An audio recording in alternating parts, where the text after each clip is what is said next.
எபிரேயர்கள் நிருபம் 6ஆம் அதிகாரம் 10வது வசனத்தை வாசித்து பாருங்க. ஏனென்றால் உங்கள் கிரியையையும் நீங்கள் பரிசுத்தவான்களுக்கு ஊழியம் செய்ததினாலும் செய்து வருகிறதினாலும் தமது நாமத்திற்காக காண்பித்த அன்புள்ள பிரயாசத்தையும் மறந்து விடுகிறதற்கு தேவன் அநீதி உள்ளவர் அல்லவே. சுருக்கமான தலைப்பு, சுருக்கமான பிரசங்கமா இருந்தா நல்லமா இருக்கும். நன்றி உள்ள தேவன். தலைப்பு என்னது? நன்றி உள்ள தேவன். என்ன தேவன்? ரொம்ப போன வாரம் ரொம்ப எனக்கு அதை தியானிக்கக்கூடிய விதத்தில் கர்த்தர் உதவி செய்தாங்க. நன்றி உள்ளதே. நமக்கு நன்றி இருக்கா நன்றி இல்லையான்னு எனக்கு தெரியாது, தெரிய வேண்டிய அவசியம் இல்லைன்னு நான் விட போகிறதில்லை. வேதத்தில் பார்த்தீங்கன்னா நன்மை பெற்ற சிலருடைய வாழ்க்கையை சரித்திரத்தை உங்களுக்கு சொல்கிறேன். தேவனை சொல்வதற்கு முன்னாக நம்ம வாழ்க்கை எப்படி இருந்திருக்கலாம் அப்படின்னு சொல்கிறோம். தேவன் எப்படிப்பட்டவர்? நன்றி உள்ள தேவன். எப்படி என்ன சொல்லியிருக்கா இல்லை அந்த வசனத்தில் அழகா சொல்லியிருக்கு. வாசிங்க அந்த வசனத்தை. ஏனென்றால் உங்கள் கிரியைகளையும் நீங்கள் பரிசுத்தவான்களுக்கு ஊழியம் செய்ததினாலும் செய்து வருகிறதினாலும் தமது நாமத்திற்காக காண்பித்த அன்புள்ள பிரயாசத்தையும் மறந்து விடுகிறதற்கு தேவன் அநீதி உள்ளவர் அல்லவே. தேவன் எபிரேயர் 6ஆம் அதிகாரம் 10வது வசனம். எபிரேயர் 6:10. அப்போ அநீதி உள்ளவர் அல்ல.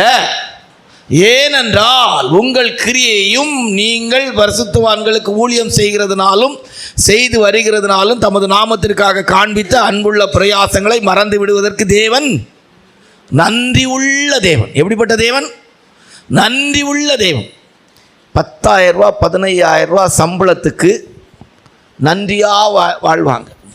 காலையில் 6 மணிக்கு புறப்பட்டு போவாங்க. எத்தனை மணிக்கு? 6 மணிக்கு புறப்பட்டு போவாங்க. சாயங்காலம் 8 மணி வரைக்கும் வேலை செய்ய வேண்டியது இருக்கும். எந்த கஷ்டமும். நன்றி. 15,000 ரூபாய்க்கு நன்றி உள்ளவர்களாக இருப்பார்கள். இன்றைக்கு உள்ள நிலவரம் அது ஒரு பெரிய விஷயம். தாய் தகப்பன் கஷ்டப்பட்டு இந்த பிள்ளைகளை வளர்ப்பாங்க. 15, 17, 18 வயசு ஆகும்போது இந்த பிள்ளைகளுடைய நிலவரத்தை எடுத்து பார்த்தா பெற்ற தாய் தகப்பனுடைய அந்த அன்பு நன்றி தெரியாமல் என்ன வேணாலும் செய்திருவாங்க. சிலருடைய வாழ்க்கையில் அந்த தன்மையை எடுத்து பார்த்தா ரொம்ப ஆச்சரியமாக இருக்கும். அதுக்கு தேவன் சில நேரத்தில் பயிற்சி கொடுப்பார். அதையெல்லாம் நம்ம சொல்லி போனால் இப்போ இருக்க நம்ம வாழ்க்கை நன்றி கெட்ட நிலவரம் எப்படி இருந்திருக்கலாம் அப்படின்னு ஒரு சின்ன கருத்தை சொல்லிவிட்டு தேவன் எப்பெல்லாம் யாருக்கெல்லாம் நன்றி உள்ளவளாக இருப்பான் அப்படிங்கிறத சொல்லுவோம். சரியா? உபாகமம் 32ஆம் அதிகாரம் 15வது வசனத்தை வாசித்தா நம்ம நிலவரத்தை பார்த்தீங்கன்னா யெசூரன் கொழுத்து போய் என்ன செய்தானா? உதைத்தான். யெசூரன் கொழுத்து போய் உதைத்தான். வாசிங்க. யெசூரன் கொழுத்து போய் உதைத்தான். யெசூரன் கொழுத்து போய் என்ன செய்தானா? உதைத்தானா. தேவன் தம்முடைய ஜனங்களை நினத்தையும் கொழுப்பை உண்டது போல என் நாமத்துக்கு பயந்திருக்கிற உங்கள் மேல் நீதியின் சூரியன் உதிக்குமோ, அதன் சட்டையின் கீழ் ஆரோக்கியம் இருக்கும். அவள் வெளியே புறப்பட்டு போய் கொழுத்த கன்றுகளைப் போல இருப்பார்கள் என்று சொன்னதை போல இந்த மார்க்கத்துக்குள்ள வந்த பிற்பாடு ஆண்டவர் இஸ்ரவேல் ஜனத்தை தான் சொல்றார். யெசூரன் கொழுத்து போய் உதைத்தான். எகிப்தின் அடிமைத்தனத்திலிருந்து விடுதலையாக்கி கானானுக்கு போற வழியில நல்ல மன்னா, நல்ல தண்ணி, நல்லா போஷித்து நல்லா காப்பாற்றி கொண்டு வந்தாங்க. ஆனா வேதம் சொல்லுது யெசூரன் கொழுத்து போய் என்ன செய்தானா? உதைத்தானாம். விளக்கம்லாம் சொல்லிட்டு போல மாது ஒரு டைம் விளக்கம் சொல்லலாம். நம்ம இன்னைக்கு அப்படி இருக்கிறோமா? நம்மை பார்த்து சொல்லக்கூடிய இடம் இருக்கா?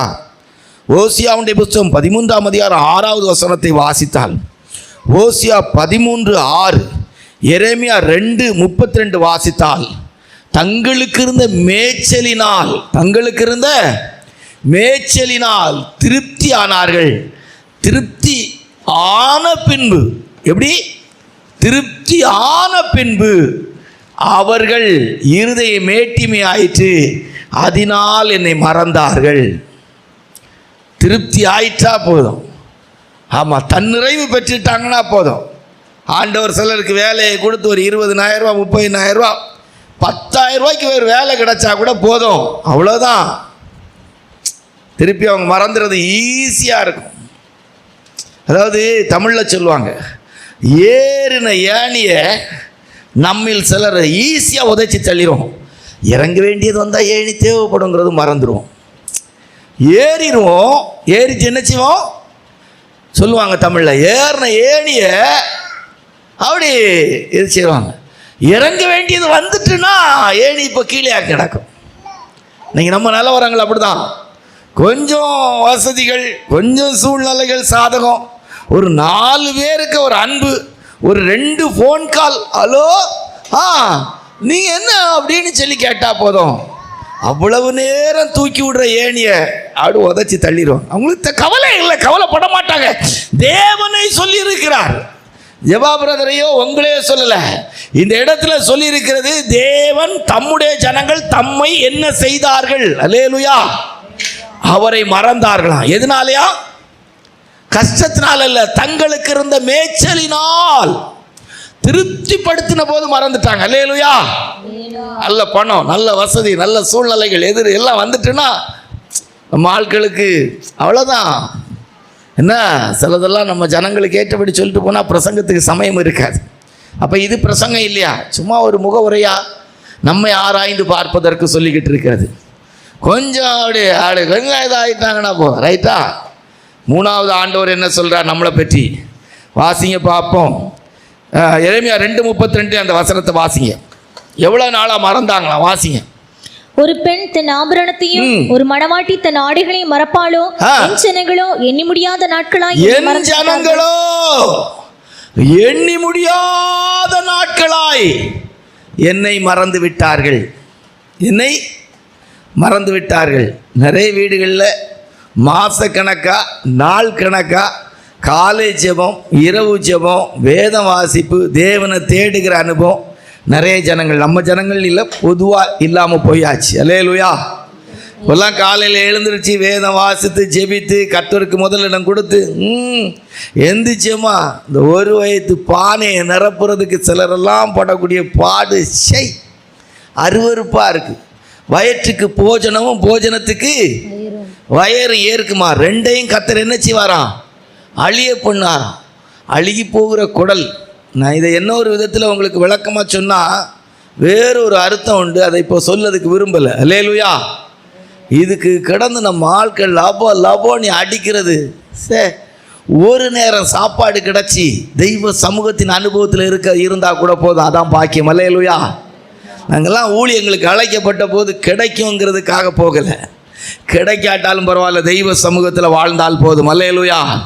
எண்ணி முடியாத நாட்களாய் மறந்து விட்டார்கள். எண்ணி முடியாத நாட்களாய் மறந்து விட்டார்கள். நன்றினா நம்ம ஆட்களுக்கு என்னன்னு கேட்குறாங்க, நாயான்னு கேட்குறாங்க. என்ன நாயான்னு கேட்குறாங்க? ஒரு நாய்க்கு இருக்கிற நன்றி, ஒரு நாய்க்கு காட்டுற பாசம் தேவன் மேல் காட்டுறதற்கு இன்றைக்கு இல்லை. நான் அடிக்கடி இப்போ சொல்ல ஆரம்பித்தேன், நம்ம சபையில் 1-2 பேர் நாய் வளர்க்குற அனுபவத்தில் இருக்கிறாங்க. அவங்களுக்காக இப்போ சொல்லுவேன். நாயை தூக்கி மடியில் வைக்கிறாங்க, நாயை தூக்கி மார்போடு வைக்கிறார்கள், நாயை தூக்கி பெட்டோடு வைக்கிறார்கள், அணைச்சி படுக்கிறாங்க. பேனு, அருவரு, பீவாடை. மனுஷன் பீயை விட நாய் பீ அவ்வளோ வாடை. எவ்வளோ அழகாக அள்ளுறாங்க. அங்கே போ, அங்கே போ, தள்ளிப்போ, சத்தம் போடாதே, கால் கழுவி எல்லாம் என்னெல்லாமோ கழுவி எடுத்து விட்டு செய். எனக்கெல்லாம் பார்த்தா அப்படிப்பட்ட ஜனங்களை பார்க்கும்போது எல்லாம் ஜனமானி நினைக்கிறேன். எல்லாம் ஒரு மனுஷ பிறவியில் தான் பிறந்திருக்கிறீங்களா நினைக்கிறேன். அவர் சொல்கிறாரு, எண்ணி முடியாத ஜனங்களாய் நாட்களாய், எண்ணி முடியாத நாட்களாய் என்னை மறந்து விட்டார்கள். டங்கி சாப்பிட்டா டங்கியை உள்ளே கெட்டினீர்களா?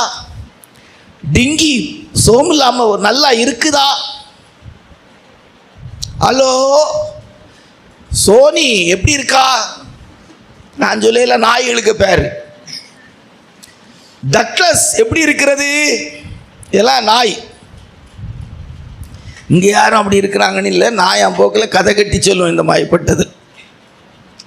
எண்ணி முடியாத நாட்களாய். சரியா? இதெல்லாம் சொல்லி கொடுக்கணும்ல. என்ன நம்ம சொல்லி கொடுக்காம யார் சொல்லி கொடுப்பா? இன்னைக்கு ஸ்கூல் படித்த வாத்தியாரை வந்து சொல்லி கொடுப்பாரு. இப்போ எத்தனை 2 3 எசேக்கியேல் 16:15. எசேக்கியேல் 16:15 வாசிங்க. 6வது வசனத்தை திருப்பி வாசிங்க. வாசியா? நீயோவென்றால் உன் அழகை நம்பி கீர்த்தியினால் சோரமார்க்கமாய் நடந்து வழிபோக்கரில் உனக்கு நேர்பட்ட யாவரோடு மேசித்தனம் பண்ணி. போதும். 6வது வசனத்தை வாசியா? நான் உன் அருகே கடந்து போகும்போது, நான் உன் அருகிலே கடந்து போகும்போது நீ எப்படி இருந்தா தெரியுமா? மிதிக்கப்படுவதற்கு ஏதுவாய், நீ மிதிக்கப்படுவதற்கு ஏதுவாய் கிடந்தாய். நீ உன் ரத்தத்தில் கிடக்கிறதை கண்டு நீ ரத்தத்தில் கிடக்கிறதை கண்டு உன் ரத்தத்தில் கிடக்கிற உன்னை பார்த்து ஆ. பிழைத்திரு என்றேன். ஒரு காலத்துல எப்படி இருந்த தெரியுமா? தெருவிலையும் திண்ணையிலும் நல்ல வாடகை வீட்டில் இருப்பதற்கு, வாடகை கொடுப்பதற்கு வழி இல்லாதவங்களா இருக்கு. நம்மள எல்லாரையும் சொல்ல முடியும். ஏன் நம்ம பெய்த்தோம் அப்படித்தானே இருந்துச்சு. அல்லேலூயா. இன்னைக்கு எத்தனை ஃபேன் ஓடுது, எவ்வளோ லைட்டு போட்டிருக்கு, பால் சீலிங் லைட்டு, ஃபேன் எத்தனை ஓடுது, எத்தனை சைடு ஃபேன் வச்சுருக்கு, எவ்வளோ அழகான மார்பனைட்டு. ஒரு காலத்தில் எப்படி இருந்திருக்கிறோம்? வேலை ஒரு ஓலைக்கூரையிலலாம் இருந்திருக்கிறோம். அல்லேலூயா. இதில் ஒரு செட்டில் இருந்திருக்கிறோம். 4 பேர் உட்கார முடியாது. உட்கார்ந்தா பாய் போட்டு ஆவில நரம்புக்கு பாய் போட்டு தடுக்கணும். இப்படிலாம் இருந்திருக்கு. நம்முடைய ஸ்பீக்கர் எப்படி இருந்திருக்கு தெரியுமா? எங்கேயோ உள்ள ஸ்பீக்கரை கொண்டு வந்து கராபுரா கராபுரான்னு சத்தம் கேட்கும். அதில் 300 ரூபாய்க்கு 600 ரூபாய்க்கு மைக்கை வாங்கி பெரிய பிரசங்கம் பண்ணி இருக்கிறோம். எத்தனை ரூபா மைக்கு? 300 ரூபாய்க்கும் 600 ரூபாய்க்கும். இன்னைக்கு ஸ்பீக்கர் சிஸ்டத்துலேருந்து எல்லாம் பாருங்க, பாட்டு படிக்கிறதுக்கு எல்லாம் பாருங்க. எங்கே இருந்தோம்? நீ ரத்தத்தில் கிடந்தாய். உன்னை மிதிச்சு போட நினைச்சாங்க. நீ மிதிக்கப்பட வேண்டிய ஆளு, ஆகாதென்று சொல்ல வேண்டிய ஆளு, செத்து போன்னு சொல்ல வேண்டிய ஆளு. நான் உன்னை பார்த்து சொன்னேன், பிழைத்திரு, நல்லா வாழ்ந்துருன்னு சொன்னேன். அல்லேலூயா. என் பிள்ளைகள் வாடகை வீட்டில் நல்ல வசதியாக இருக்கட்டு, என் பிள்ளைகள் நல்ல நிலம் வாங்கட்டு சொன்னாரா சொல்லலையா? அவர் சொன்னதுனால வாங்கியிருக்கோம். அல்லேலூயா. அல்லேலூயா. வாங்கின இடம் பத்தாதுன்னு சொல்லி ஆண்டவர் சொன்னார். பக்கத்தில் இருக்கிறவங்க நிலத்தை விற்க போறாங்க, அவங்கள வேற இடத்துக்கு கொண்டு போய் அவங்க இடத்தையும் நீ சேர்த்து வாங்க, அப்பதான் உனக்கு வீடு பெருசா கட்டுன்னு சொல்ல முடியும்னு சொல்லி பிழைத்திருன்னு சொன்னார். அல்லேலூயா. என்ன நம்மை பார்த்து சொன்னாரே, போயிருங்கன்னு சொன்ன போது பிழைத்திருன்னு சொல்லி தந்தாரே. மறந்துடக்கூடாது. சிலர் சொல்லுவாங்க, நீங்க இடம்லாம் வாங்கின பிற்பாடு என்ன மறந்தோம் நம்ம. அல்லேலூயா. யாரை மறந்தோம்? அல்லேலூயா. இடம் வாங்கிட்டோங்கிறதுக்காக யாரையும் கண்டிக்காம விட்டா நல்லா இருக்குமா? அல்லேலூயா. பரலோகத்துக்கு போகணுமே, பரலோகத்தின் தேவனுக்கு. அல்லேலூயா. மனத்தாழ்மையாக சொன்னால் 1 வருஷம் 7 மாதமா இன்றைக்கு இந்த இடம் தந்ததுக்கு ஸ்தோத்திரம் பண்ணிட்டு இருக்கிறோம். இன்றைக்கு இந்த இடம் வாங்குவதற்கு தேவன் பயன்படுத்தின தெய்வ பிள்ளைகளுக்காக ஸ்தோத்திரம் எடுக்கிறோம். அல்லேலூயா. இந்த கரண்ட் டேரிஃப் ஆகி எத்தனையோ மாதம் ஆயாச்சு. இன்றைக்கு மனத்தாழ்மையாக சொன்னால் கர்த்தர் கரண்ட் டேரிஃபை மாற்றி தந்தாங்க. நம்முடைய கார் வந்து எத்தனையோ மாதம் ஆகுது. இன்றைக்கு அக்டோபர் நவம்பர் டிசம்பர் ஜனவரி 3 மாதம் ஆகுது. இன்றைக்கும் அதுக்கு சொல்கிறோம். 2 வீலர் ஆண்டவர் சொல்லுவார் சில நாட்கள், 2 வீலருக்கெல்லாம் இப்போ சொல்லணும்னு இல்லை, அதுக்கும் சோத்திரம் பண்ணிகிட்டு இருக்கிறோம். அல்லேலூயா. பிழைத்திரு என்று சொன்னார். நம்முடைய வாகனத்தை விற்றோம், ஆனால் நமக்கு உடனே ஒரு வண்டியை தந்தார். அல்லேலூயா. ஒரு நாள் நம்ம தம்பி ஒருத்தவங்க சொன்னாங்க, இவங்க நல்ல பைக்கு விற்றேன், நடந்து போக வேண்டிய காலம், ஆனால் இன்னைக்கு இரவலனாலும் ஒரு பைக்கில் நான் போய் வர கர்த்தர் உதவி செய்கிறார். பிழைத்திரு என்ன சொன்னார்? பிழைத்திரு. அந்த தெய்வம் கைவிட மாட்டார். அல்லேலூயா. ஆனால் பருவ வளர்ச்சி ஆகும்போது என்ன செய்கிறோமா? நாயகர்களை தேடுகிறோம். விளக்கி சொல்ல விரும்பல. அவர் சொல்றாரு, நீ பிழைத்திரு என்று சொல்லி உன் பருவ வளர்ச்சிக்கு ஏதுவாய் நான் உன் வளர்த்தேன், உனக்கு நல்ல வஸ்திரங்களை எல்லாம் தந்தேன். அந்த 6வது வசனத்திலிருந்து வாத்து பார்த்தா எப்படி நம்மளை வளர்த்தார் நீ சொல்லியிருக்க. வாசிங்க, சீக்கிரம் சீக்கிரம் வாசிங்க. 6ல இருந்து. நான் உன் அருகே கடந்து போகும்போது 7 வாசிங்க. 7 வாசிங்க. உன்னை வயலின் பயிரை போல அநேகமாயிரமாய் பெருகும்படி வைத்தேன். நீ வளர்ந்து பெரியவளாகி மகா சௌந்தரியவதியானாய். உன் ஸ்தனங்களை எப்படி ஆக்கினாரோ? மகா சௌந்தரவதி. இன்னைக்கு இங்க இருக்க உங்க மேல எத்தனை பேருக்கு கண்ணெரிச்சல், பொறாம, ஐயோ 1000 குறை சொன்னாலும் சொல்லிக்கிடுறாங்க, என்ன நல்லா இருக்கிறாங்க, என்ன கவலை அவங்களுக்கு, இடம் வாங்கியாச்சு, வீடு கட்டியாச்சு, கடன்னு சொல்லுவாங்க. என்ன பெரிய கடன், எத்தனை லட்சம் ரூபா சம்பாத்தியம் இருக்குது, சொல்லக்கூடிய இடத்துல வச்சிருக்காரா வைக்கலையா? கண் எரிச்சல். என்ன கவலை, பிள்ளைகளெல்லாம் நல்லா வளர்றாங்க, அப்படி இப்படின்னு சொல்கிறாங்க, கொடுக்கறதுக்கு யோசித்து சொல்கிறாங்க. நீ கொடுக்காத ஜனமா, கொடுக்க வேண்டிய இடத்துல கொடுக்க வேண்டிய அளவுக்கு கொடுத்துக்கிட்டு இருக்கோம். கண்ணெரிச்சல் யார் வளர்த்து எடுத்தா? அல்லேலூயா. ஆமாம். அந்த 4வது வசனத்தை வாசிங்கன்னா ரொம்ப நல்லா இருக்கும். வாசிங்க. நம்முடைய வர்த்தமானத்தை பற்றி ஆண்டவர் சொல்றாரு பாருங்க. 4வது வசனம் போடுங்க. உன் பிறப்பின் வர்த்தமானம் என்னவென்றால், உன் பிறப்பின் வர்த்தமானம் என்னவென்றால், நீ பிறந்த நாளிலே உன் தொப்புள் அரிக்கப்படவும் இல்லை, நீ சுத்தமாக்கப்படுவதற்கு தண்ணீரினால் குளிப்பாட்டப்படவும் இல்லை. இப்படிலாம் இருந்தோம் அப்படின்னு ஆண்டவர் சொல்றார். அல்லேலூயா. எந்த நிலவரத்தில் இருந்தோம், அன்னைக்கு எந்த நிலவரத்தை கர்த்தர் கொண்டு வந்திருக்கிறார். அல்லேலூயா. போடுற செருப்புல, நம்மளுடைய சிலருடைய செருப்புல அழுக்கு கூட கிடையாது. அல்லேலூயா. உடுக்கிற ட்ரெஸ்ஸில் எத்தனையோ தெய்வ பிள்ளைகளுடைய ட்ரெஸ்ஸில் கரை கிடையாது. அல்லேலூயா. யாருங்க இதெல்லாம் செய்தது? அல்லேலூயா. பிறப்பின் குடும்பத்திலே நமக்கு அந்த நிலவரம் இருந்து பிறந்த போது நமக்கு என்ன சொத்து வசதி இருந்து என்ன வசதி இருந்துச்சு? சர்வ வல்லமுள்ள தேவன் நம்ம உடுத்து அழகு பார்க்கிறார். அல்லேலூயா. சர்வ வல்ல தேவன் நமக்கு ஞானத்தை அறிவையும் தந்து இன்றைக்கு நம்மளை அழகுள்ளவளாய் கர்த்தர் மாற்றி வைத்திருக்கிறார். அல்லேலூயா. பிறப்பின் வர்த்தமானத்தை எடுத்தா ஒண்ணுமே இல்லாமல் இருந்தோம், இன்னைக்கு கர்த்தர் வைத்திருக்கிறார். நம்முடைய வாழ்க்கை நன்றி எப்படி இருக்கு? அநேக நேசர்களை தேடி போனாலாம். எப்படி? ஆமாம், இன்னைக்கு நமக்கு இருக்கிற வசதிக்கு எடுத்தா எங்கே வேணாலும் போயிடக்கூடிய அளவுக்கு. சென்னையில் கல்யாணம்னு சொன்னால் திங்கக்கிழமையை புறப்பட்டுறாங்க, கல்யாணம் வெள்ளிக்கிழமை, அடுத்தது புறப்படுறது சனிக்கிழமை ஞாயிற்றுக்கிழமை தான் புறப்படுறாங்க. ஒரு வார காலமாக ஒரு கூட்டத்துக்கும் ஆளையே காண மாட்டேங்குது. நான் என்ன நம்ம ஊர்களை சொன்னேன்னா உங்களை சொன்னது போல் நினைப்பாங்க, தான் சென்னையை சொன்னேன். பெங்களூரில் கல்யாணம் பிப்ரவரி மாதம் 15ஆம் தேதினா 31ஆம் தேதியே ஜனவரி 31 புறப்பட்டுறாங்க. 15 நாளாக காணலேன்னு சொன்னால் நாங்கள் பெங்களூரில் இருக்கிறோம். அப்படி நம்முடைய வாழ்க்கையில் நம்முடைய வர்த்தமானத்தை நினைக்கணும். எங்கே இருந்தோம், எங்கே தூக்குனார். சரியா? பிரசங்கம் இப்போ போகிற இது பார்த்தா முடியக்கு லேட் ஆகும், ஆனால் நம்ம முடிச்சிடலாம். வேதத்தில் வாசிக்கும் போது ஏசாயா 5ஆம் அதிகாரம் 2 வாசித்துட்டு 1 வாசித்தா, 2 வாசித்துட்டு 1 வாசித்தா. வாசிங்க. அவர் அதை வேலையடித்து அதில் உள்ள கற்களை பொறுக்கி அதிலே நற்குல திராட்சை செடிகளை நட்டு அதன் நடுவில் ஒரு கோபுரத்தை கட்டி அதில் ஆலையையும் உண்டு பண்ணி அது நல்ல திராட்சை பழங்களை தருமென்று காத்திருந்தார். அதுவோ கசப்பான பழங்களை தந்தது. இப்பொழுது நான் என் என்ன கொடுத்துச்சா? கசப்பு. அவருக்கு என்ன எப்படி இருந்தமா? தேவனுக்கு எப்படி இருக்கிறோமா? கசப்பா இருக்கிறோமா? நீங்கள் நம்ம நிலவரங்களை யோசித்து பாருங்க. 1வது வசனத்தில் சொல்லியிருக்கு, என் நேசருக்கு மகா செழிப்பான மேட்டில் ஒரு திராட்சை தோட்டம் இருக்கிறது. வாசிங்க. இப்பொழுது நான் என் நேசரிடத்தில் அவருடைய திராட்சை தோட்டத்தை குறித்து என் நேசருக்கு ஒரு பாட்டை பாடுவேன். என் நேசருக்கு மகா செழிப்பான மேட்டிலே ஒரு திராட்சை தோட்டம் உண்டு. அந்த திராட்சை தோட்டம் இப்போ எப்படி இருக்கா? கசப்பான கனி கொடுக்குறான். உங்களை எல்லாம் ஆண்டவர் நம்மளெல்லாம் அழைச்சி இந்த சபையில் வைக்கும்போது எப்படி வச்சிருப்பார்? அல்லேலூயா. மகா செழிப்பான திராட்சை தோட்டம். அல்லேலூயா. ஆனால் நம்ம எவ்வளோ வசனத்தை கேட்டோம். நான் விளக்கம்லாம் ரொம்ப சொல்லலை. ஆண்டவர் சொல்கிறாரு நம்ம நன்றி உள்ள இருதயம் எப்படி இருக்குங்கிறது. 5 வேதத்தில் வாசிக்கும் போது ஏசாயா ஒரு 2 நாளாகமத்தின் புஸ்தகம் 26:16 வாசித்தா. 2 நாளாகமம் 26:16 வாசித்தா. வாசிங்க. அவன் பலப்பட்ட போது தனக்கு கேடுண்டாக மட்டும் அவனுடைய மனம் மேட்டிமையாகி தன் தேவனாகிய கர்த்தருக்கு விரோதமாக மீறுதல் செய்து தூபபீடத்தின் மேல் தூபம் காட்ட. சூழ்நிலை சாதகமான உடனே தேவனுக்கு விரோதமாகவே மனம் மேட்டிமையாயிரும். கொஞ்சம் பணம், கொஞ்சம் பொருள், கொஞ்சம் வசதி, கொஞ்சம் சூழ்நிலை சாதகம் எல்லாம் கொஞ்சம் அனுகூலம் ஆயிட்டுன்னா அவ்வளோதான், பேச்சு நட செய்கை எல்லாம் மாறிடும்.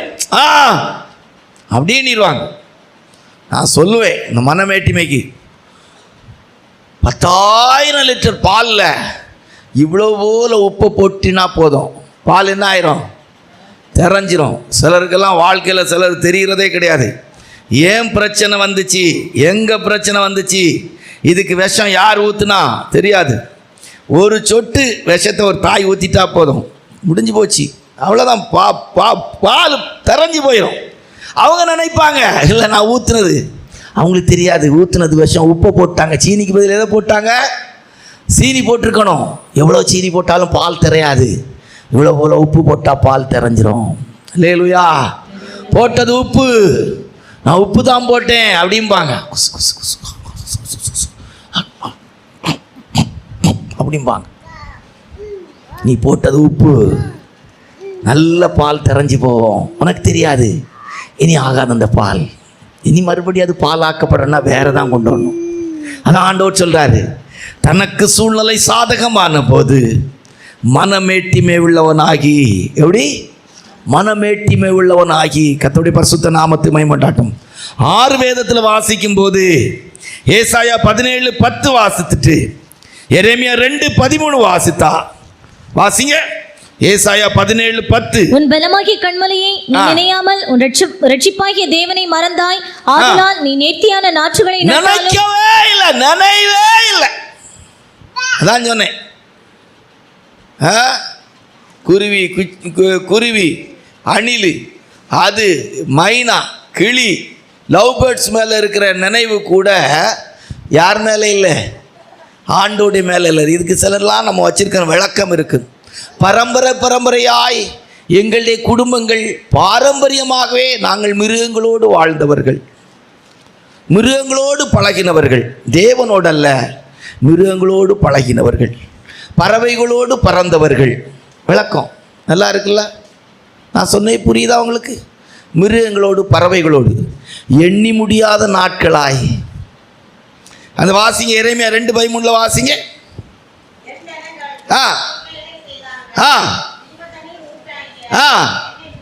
என்னை விட்டு விட்டார்கள். என்ன செய்தாங்களா? விட்டுட்டாங்க. என்ன விட்டுட்டாங்க. என்ன நினைக்க அவங்களுக்கு நேரம் இல்லை. என்ன நினைக்க நேரம் இல்லை. சரியா? 7 நம்ம வாழ்க்கை நன்றி உள்ள இருதயம் எப்படி இருக்குன்னு பார்ப்போமா? வேதம் நமக்கு என்ன சொல்லுகிறது? வாசிங்க. மல்கியா 3:8-9. தப்பா எடுத்துக்கிட்டாங்க. மல்கியா 3:8-9 வாசிங்க. மனுஷன் தேவனை வஞ்சிக்கலாமா? மனுஷன் தேவனை வஞ்சிக்கலாமா? நீங்களோ என்னை வஞ்சிக்கிறீர்கள். நீங்களோ என்னை வஞ்சிக்கிறீர்கள். மனுஷனுக்கு நன்றி உள்ள இருதயத்தை பாருங்க. நீங்களோ என்னை வஞ்சிக்கிறீர்கள். எதனால் அப்படின்னு கேட்கிறாங்க. வாசிங்க. எதிலே உம்மை வஞ்சித்தோம் என்கிறீர்கள்? தசம பாகத்திலும் காணிக்கைகளிலும் தானே. பிரசங்கம் பண்ணேன்னு நினைக்காங்க. தசம பாகத்திலும் காணிக்கையிலும். 9வது வசனத்தை வாசிங்க. நீங்கள் சபிக்கப்பட்டவர்கள், ஜனத்தாராகிய நீங்கள் எல்லாரும் என்னை வஞ்சித்தீர்கள். என்னை வஞ்சித்தீர்கள். ஆண்டவர் நல்லா கொடுத்தா கூட நம்ம ஆட்கள் எப்படி இருக்கிறோமா? தேவனே என்ன செய்யறோமா? வஞ்சிக்கிறோமா? சரியா? இப்போ ஆண்டவர் நன்றி உள்ளவர். இப்போ அதான் நம்ம பிரசங்க தலைப்பு. ஒரு 40 நிமிஷத்துக்குள்ள ரொம்ப ஷார்ட்டாக முடித்தோம். தேவன் எதில் நன்றி உள்ளவராக இருப்பார்? ரொம்ப ஷார்ட்டாக முடிக்க பார்ப்போம். நீதிமொழிகளின் புத்தகம் 19:17 முதல் குறிப்பு. நீதிமொழிகள் 19:17. நன்றி உள்ள தேவன். வாசிங்க. ஏழைக்கு இறங்குகிறவன் கர்த்தருக்கு கடன் கொடுக்கிறான், அவன் கொடுத்ததை அவர் திரும்ப கொடுப்பார். ஆமாம், நன்றி உள்ள தேவன் திருப்பி கொடுப்பார். அல்லேலூயா. ஏழைக்கு இறங்குறவன், அவன் யாரா இருக்கட்டு, ஒரு ஏழைக்கு அவன் கொடுத்தானா தேவன் அதை எப்படி எடுக்கிறாரா? கடனா எடுத்துக்கிட்டாரு. கொடுத்தவன் யாருக்கு தான் கொடுத்தான்? ஒரு பிச்சைக்காரனுக்கு கொடுத்தான். உங்களுக்கு சமீபமாக ஒரு சம்பவம். ஒரு நாள் தாளையத்து மீட்டிங் முடித்து என்னை திருநெல்வேலி பஸ் ஸ்டாண்டில் கொண்டு பஸ் யாத்திரைக்கு விட்டுட்டு போயிருக்கிறாங்க. பஸ் ஸ்டாண்டில் நின்றுட்டுருக்கிறேன். பஸ்ஸுக்காக ஒரு நல்ல இதாக நினைக்காங்க. ஒரு உத்திராட்சை கொட்டை அந்த இதெல்லாம் போட்டு ஒரு காவி ட்ரெஸ்ஸு போட்டு ஒரு வயசான ஐயா, ஒரு சாமியார் மாதிரி இருக்கிறவங்க நிறைய பேர் நிற்கிறோம். நைட் நேரம் சில நேரங்களில் பஸ்ஸுக்கு திருநெல்வேலி பஸ் ஸ்டாண்டில் கூட்டம் இருக்கும். நிறைய பேர் நிற்கிறோம். நேராக வந்தாங்க. ஐயா சாப்பாடு வேணும். ஐயானில் சாப்பாடு வேணும், ஹோட்டல் இருக்குது, வாங்கி தந்தாலும் போதும்னாங்க. என் கையிலேருந்து அவங்க சாப்பிட்ற அளவுக்கு ரொம்ப நன்றியோடு போனாங்க. ஏன் இதை கொடுத்தோம்? எனக்கு காசு தாங்கன்னு கேளு. பசி. என்னது? ராத்திரி 11 மணிக்கு 10:30 மணிக்கு மேலே பசியினால் பக்கத்தில் இருக்கிற அந்த பஸ் ஸ்டாண்டில் இருக்க ஹோட்டல்.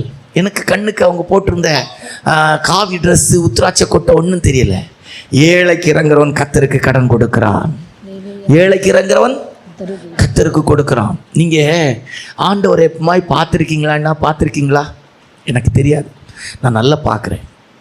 எப்பெல்லாம் ஏழையாக இருக்கிறாங்களோ, இல்லாதவங்களாக இருக்கிறாங்களோ, அவங்கள பார்க்கும்போதெல்லாம் என் மனசு சொல்லும், கடவுள். அல்லேலூயா. ஆமாம், அவருடைய ஸ்தானத்திலேருந்து நான் செய்யணும். ஆனால் இப்போ அவர் வந்திருக்கிறார். அல்லேலூயா. நிறைய சொல்லிட்டு போகலாம். ஏழைக்கு இறங்குறவன் யார் எவரும் நீ பார்க்கறதுக்கே கர்த்தர் அனுமதிக்கிறது இல்லை. அதுவும் இப்போல்லாம் இந்த சின்ன துட்டெல்லாம் கொடுக்கறதுக்கு விரும்புகிறதே இல்லை. கொடுத்துருவேன். சில நேரம் இவங்களே சொல்லுவாங்க, இவ்வளோ காசு கொண்டு போனீங்க, இதை செய்தீங்க, அதை செய்ய, நிறைய கொடுத்துட்டு வரல.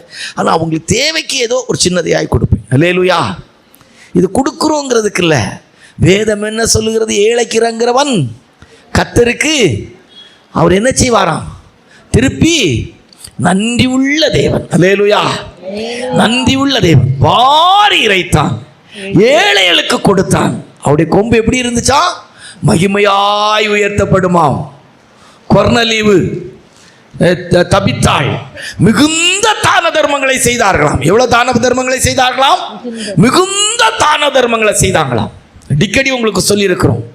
ஒரு வீட்டில் ஒரு பிறந்த நாள், ஒரு நல்ல விசேஷ நாள்லாம் அன்னைக்கு 7 பேரை கூப்பிட்டு, 9 பேரை கூப்பிட்டு, 11 பேரை கூப்பிட்டு சாப்பாடு வச்சாங்க, அவங்களுக்கு எண்ணெய் குளிக்க தலைக்கு தேய்க்கிறதுக்கு எண்ணெய் வேணா எண்ணெய், அவங்களுக்கு போகும்போது காசு, இப்படி நிறைய விஷயம் செய்தாங்க. வசதி உள்ளவங்கன்னு சொன்னால் அவங்க குடும்பத்தாரில் அன்புள்ளவங்களுக்கான காரியங்களாக இருந்தால் ட்ரெஸ்ஸு கூட எடுத்து கொடுத்தாங்க. அல்லேலூயா. அன்றைக்கு அதனால இருந்தது என்னன்னு உங்களுக்கு தெரியாது. அந்த குடும்பங்களில் வியாதிகள் இல்லாமல் இருந்தது. அல்லேலூயா. அந்த குடும்பங்களுக்கு கர்த்தர் இரக்கம் பாராட்டினார். கர்த்தருடைய பிள்ளைகள், ஏழைக்கு இறங்குறவன் கர்த்தருக்கு கடன் கொடுக்கிறான். நன்றி உள்ள தேவன், திருப்பி கொடுக்கிறதுல நன்றி உள்ள தேவன். அல்லேலூயா. வாங்கிட்டு போயிட மாட்டாரு, வாங்குறத திருப்பி தருவார். நன்றி உள்ள தேவன். அல்லேலூயா. உலகத்தான் கடன் வாங்குவரைக்கும் வாலாட்டிக்கிட்டே வருவான். கடன் வாங்கின பிற்பாடு கடன் கொடுத்தவங்களை வாலாட்டிக்கிட்டே வர்றதுக்கு வைப்பான். கடன் கொடுத்தவங்களை வாலாட்டிக்கிட்டே வர வைப்பான். நம்முடைய தேவன் அப்படி அல்ல. கடன் வாங்கிட்டு உங்க பின்னால வாலாட்டிக்கிட்டே வருவார். அல்லேலூயா. கேட்கறதுக்கு கொஞ்சம் கஷ்டமா இருக்கும். ஆனால் பைபிள் சொல்லுது, ஏழைக்கு இறங்குறவன், ஏழைக்கு இறங்குறவன் எனக்கு கடன் தாரான், எனக்கு கடன் தாரான். பூமியில் வாழும்போது ஒன்றை மட்டும் நினச்சிக்கிடுங்க, ஏழைகளுக்கு நல்லா கொடுங்க. அல்லேலூயா. கொடுக்குற விஷயத்தில் தாராளமாக கொடுங்க. கர்த்தருக்கு கொடுக்குறதா நினச்சி கொடுங்க. அல்லேலூயா. இது இந்த ஏழைகள் நம்ம சொல்கிறது சபை மட்டுமல்ல, நன்மை செய்ய திராணி இருக்கும்போது அதுவும் விசேஷமாய் தெய்வ ஜனங்களுக்கு நல்லா செய்யணும்னு சொல்லியிருக்கு. ஆனால் ஏழைகள் இல்லாதவங்க அப்படிங்கிறது இருக்கணும். சிலர் நல்லா உடுத்திருப்பாங்க, ட்ரெஸ்ஸை பார்த்தா நல்லா இருக்கும், ஆனால் வருமானம் இருக்காது. அந்த குடும்பத்தில் கஷ்டங்கள் இருக்கும்.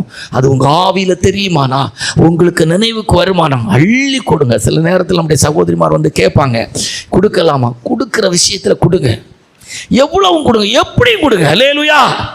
இவ்வளோதான் நீ கணக்கு வைக்காங்க. கொடுக்குற விஷயத்தில் கணக்கே பார்க்காதுங்க. பேங்க்ல போடுறதுக்கு கணக்கு பார்த்து போடுங்க, எடுத்து கொடுக்கறதுக்கு கணக்கு பார்க்காங்க. அல்லேலூயா. இப்போ நன்றி உள்ள தேவன் எதுலன்னா, ஏழைக்கு இறங்குறவனுக்கு விஷயத்தில் அவர் எப்படி இருப்பாரா? நன்றி இருப்பார். சரியா? நம்முடைய பிரசங்க இன்னைக்கெல்லாம் வேற விதத்தில் போயிட்டு இருக்கோம். முதல் உள்ளது நம்ம உணர்றதுக்காக உள்ளது, ரெண்டாவது உள்ளது பார்த்துட்டு ரொம்ப நல்லா இருக்கும். ரெண்டாவது, சரியா? சமயம் ஆயிட்டு. ரெண்டாவது மத்தேயு சுவிசேஷம் 10:42 தேவ நன்றி உள்ளவர். மத்தேயு சுவிசேஷம் 10:42. நல்லா கேட்டு, நம்ம ஆண்டவரை பற்றி நமக்கு தெரியணுமே, தேவனுக்கு நன்றி இருக்கான்னு சொல்லி. நான் சிலருக்கெல்லாம் நன்றின்னு சொல்லுவேன், ரொம்ப நன்றின்னு. அப்படி எங்களுக்கெல்லாம் நன்றி சொல்லக்கூடாது. நான் சொன்னேன், கர்த்தரே நன்றி உள்ளவராக இருக்கிறார். அல்லேலூயா. தேவனே நன்றி உள்ளவராக, ஒரு ஏழைக்கு காசு போட்டதுக்கு அவர் நன்றி உள்ளவராக இருக்கும்போது நான் ஒருத்தங்க செய்த நன்மைக்கு நன்றி சொன்னது தப்பா? தேங்க்ஸ் சொன்னது தப்பா? அல்லேலூயா. தப்பு கிடையாது. 2 வாசிங்க. சீசன் என்னும் நாமத்தின் நிமித்தம், நல்லா கவனிச்சிடுங்க. சீசன் என்கிற நாமத்தின் நிமித்தம் முதல்ல ஏழை முழு உலகத்தையும் கொண்டு வந்தோம். இப்போ சீசன் என்கிற அந்தியோகியாவில் உள்ள சீசர்களுக்கு முதலாய் கிறிஸ்தவர்கள் என்கிற பெயர் வந்தது. சீசன் என்கிற நாமத்தினால் நிமித்தம் இந்த சிறியவர்களுக்கு ஒரு கலசம் தண்ணி, தெய்வ பிள்ளைகளுக்கு ஒரு குடம் தண்ணி, ஒரு கப்பு காப்பி, ஒரு கப்பு டீ. சில நாட்கள் நம்ம சிஸ்டர்ஸ் விசிட்டிங் போயிட்டு சாப்பிடவே முடியலம்பாங்க. எப்படி? சாப்பிடவே முடியலம்பாங்க. ஏன்னா அந்த வீட்டில் இருக்கிறத எடுத்து பிறக்கி எடுத்து கொடுத்துருவாங்க. சில நாள் விசிட்டிங் போயிட்டு சீக்கிரம் ஒன்றும் இல்லை பிரதர், ஜோம் பண்ணி விடுங்க, பசிக்கும்பாங்க. அன்றைக்கும் தெய்வ பிள்ளைகள் வீட்டுக்கு தான் போனாங்க. இன்னொரு நாளும் தெய்வ பிள்ளைகள் வீட்டுக்கு தான் போனாங்க. என் நாமத்தின் நிமித்தம் ஒரு கலசம் தண்ணி கொடுத்தா, சில டீ கொடுப்பாங்க, தப்பாக எடுத்துக்கிட்டாங்க.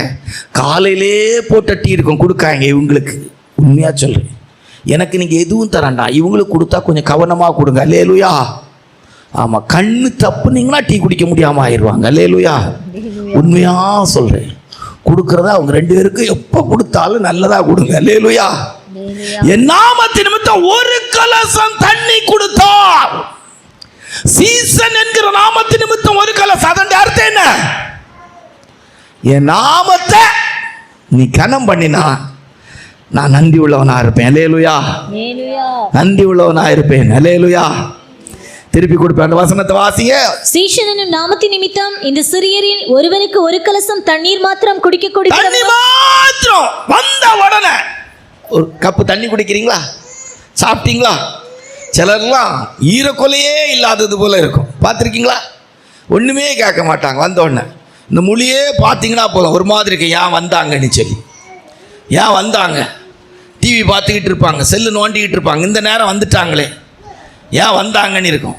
சிலர் அப்படி இருக்க, வந்த உடனே வாங்க வாங்க வாங்க வாங்க வாங்க, எப்படி எங்கே இங்கே தான் முதலா? இல்லை இல்லை இல்லை, நாங்கள் இப்போ ரெண்டாவது. தண்ணி குடிக்கிறீங்களா? வெந்நி வேணுமா? பச்சை தண்ணி வேணுமா? என்ன சாப்பிட்றீங்க? ஒரு டீ காஃபி குடிக்கட்டுமா? அந்த காலத்தில் என்னுடைய அனுபவங்கள் எல்லாம் பார்த்தீங்கன்னா, முன் வாசலோடு ஊழியக்காரங்க வாங்க, பின் வாசல் ஒன்று இருந்துச்சு. உடனே வந்த உடனே ஊழியக்காரங்க வந்த உடனே நாங்கள் ரட்சிக்கப்பட்ட ஆரம்பத்தில் வந்திருக்க ஊழியக்காரங்க வந்தாங்கன்னா போதும், உடனே சர்பத்தை வாங்குறதுக்கு, அந்த காலம் அப்படி தானே, டீ சர்பத்தெல்லாம் கடையில் போய் தானே வாங்கிட்டு வரோம். ஓடுவோம் ஓட்டம், சர்பத்தை வாங்கிட்டு வந்து ஊற்றி கொடுப்போம். சர்பத்தை அவங்க குடிச்சிட்டு இருக்கிறதுக்குள்ளே காணிக்க கொடுக்குறதுக்கு காசு இல்லைம்பாங்க. மறுபடியும் ஓடுவேன் எங்கள் அம்மா கடைக்கு 2 ரூபா வாங்கிட்டு வர்றதுக்கு. என் நாமத்து நிமித்தம் ஒரு கலசம் தண்ணி கொடுத்தா அடையாம போக மாட்டாங்க. என் நாமத்து நிமித்தம் வீட்டுக்கு வந்திருக்கிற ஊழியக்காரங்கள்ட்ட முகத்தை இப்படி கோணி வச்சிட்டு இருந்தால், விசுவாசிகள்கிட்ட பேசுவதற்கு கோணி வச்சிட்டு இருந்தால் என்ன தருவார்னு எனக்கு தெரியாது. தரமாட்டா, ஒன்றும் ஒருவேளை தராமல் இருக்கலாம், ஆனால் கொடுத்தா ஆசீர்வாதம். அல்லேலூயா. நல்லா விசாரிங்க. இது ஊழியர்களுக்கு மட்டுமல்ல, என் நாமத்து நிமித்தம் என் சீசர்களுக்கு ஒரு கலசம் தண்ணி கொடுத்தா கூட ஆசீர்வாதம். அல்லேலூயா. ஆமாம், விசுவாச வீட்டில் வந்து ஒரு வேலை செய்தால் ஆசீர்வாதம். ரைட்டா? கர்த்தர் நன்றி உள்ளவராக இருக்கிறார். 2வது இது நன்றி மறக்கல. ஆமாவா இல்லையா? என் நாமத்து நிமித்தம் ஒரு கலசம் தண்ணி கொடுத்தாலும் தன் பலனை அடையாம கணக்கு வச்சிருப்பாரா. ரைட்டா? 3 நம்ம சீக்கிரமா பார்ப்போம். சரி, வாசிங்க, வேதத்தில் வாசிங்க. எரேமியா 2:2 வாசிங்க. எரேமியா 2:2 வாசிங்க. எரேமியா 2:2 சீக்கிரம் வாசிங்க. நீ போய் எருசலேமின் செவிகள் கேட்கும்படி கூப்பிட்டு சொல்ல வேண்டியது என்னவென்றால், விதைக்கப்படாத தேசமாகிய வனாந்தரத்திலே நீ என்னை பின்பற்றி வந்த உன் இளவயதின் பக்தியையும் நீ வாழ்க்கைப்பட்ட போது உனக்கு இருந்த நேசத்தையும் நினைத்திருக்கிறேன் என்று கர்த்தர் சொல்லுகிறார். முற்றிலும் மாறுபட்ட ஜீவியை செய்யறாங்க. எனக்கு ரொம்ப ஆச்சரியமா இருந்து, உன் இளவயதின் பக்தி, நீ வனாந்தரத்தில் என்ன பின்பற்றி வந்த அந்த நேசத்தை நான் நினைச்சிருக்கிறேன். என்ன ஆண்டவர் எப்படிப்பட்ட அந்த அதிகாரம் ஃபுல்லாக பார்த்தீங்கன்னா வேற லெவலில் இருக்கும். அவர் சொல்கிறாரு, உனக்கு எவ்வளோ கஷ்டம் இருந்தபோது, எவ்வளோ வேதனை இருந்தபோது, எவ்வளோ துன்பம் இருந்தபோது, உன் வாழ்க்கையில் நீ விரும்பாத பாதைகள் அனுமதிக்கப்பட்ட போது, சரீரத்தில் பலகீனம் இருந்தபோது, அப்படிப்பட்ட வனாந்தரமான வாழ்க்கையின் போதெல்லாம் நீ என்னை தேடினியே, நீ ஆலயத்துக்கு வந்தியே, என் சத்தியத்தை கேட்டியே, அந்த நாட்களில் பக்தியாக நீ வாழ ஒப்பு கொடுத்தியே, அந்த நாட்களில் உன்னுடைய வாழ்க்கையில் எவ்வளோ விதத்தில் என்னை பின்பற்றினியே, அதையெல்லாம் நான் மறந்து போகவே இல்லை. அல்லேலூயா. நீ இளம் வயதின் பக்தியாய் வனாந்தரத்தில் என்னை பின்பற்றி வந்த நாட்களை மறந்து போகலை. அல்லேலூயா. வாசிங்க அந்த வசனத்தை.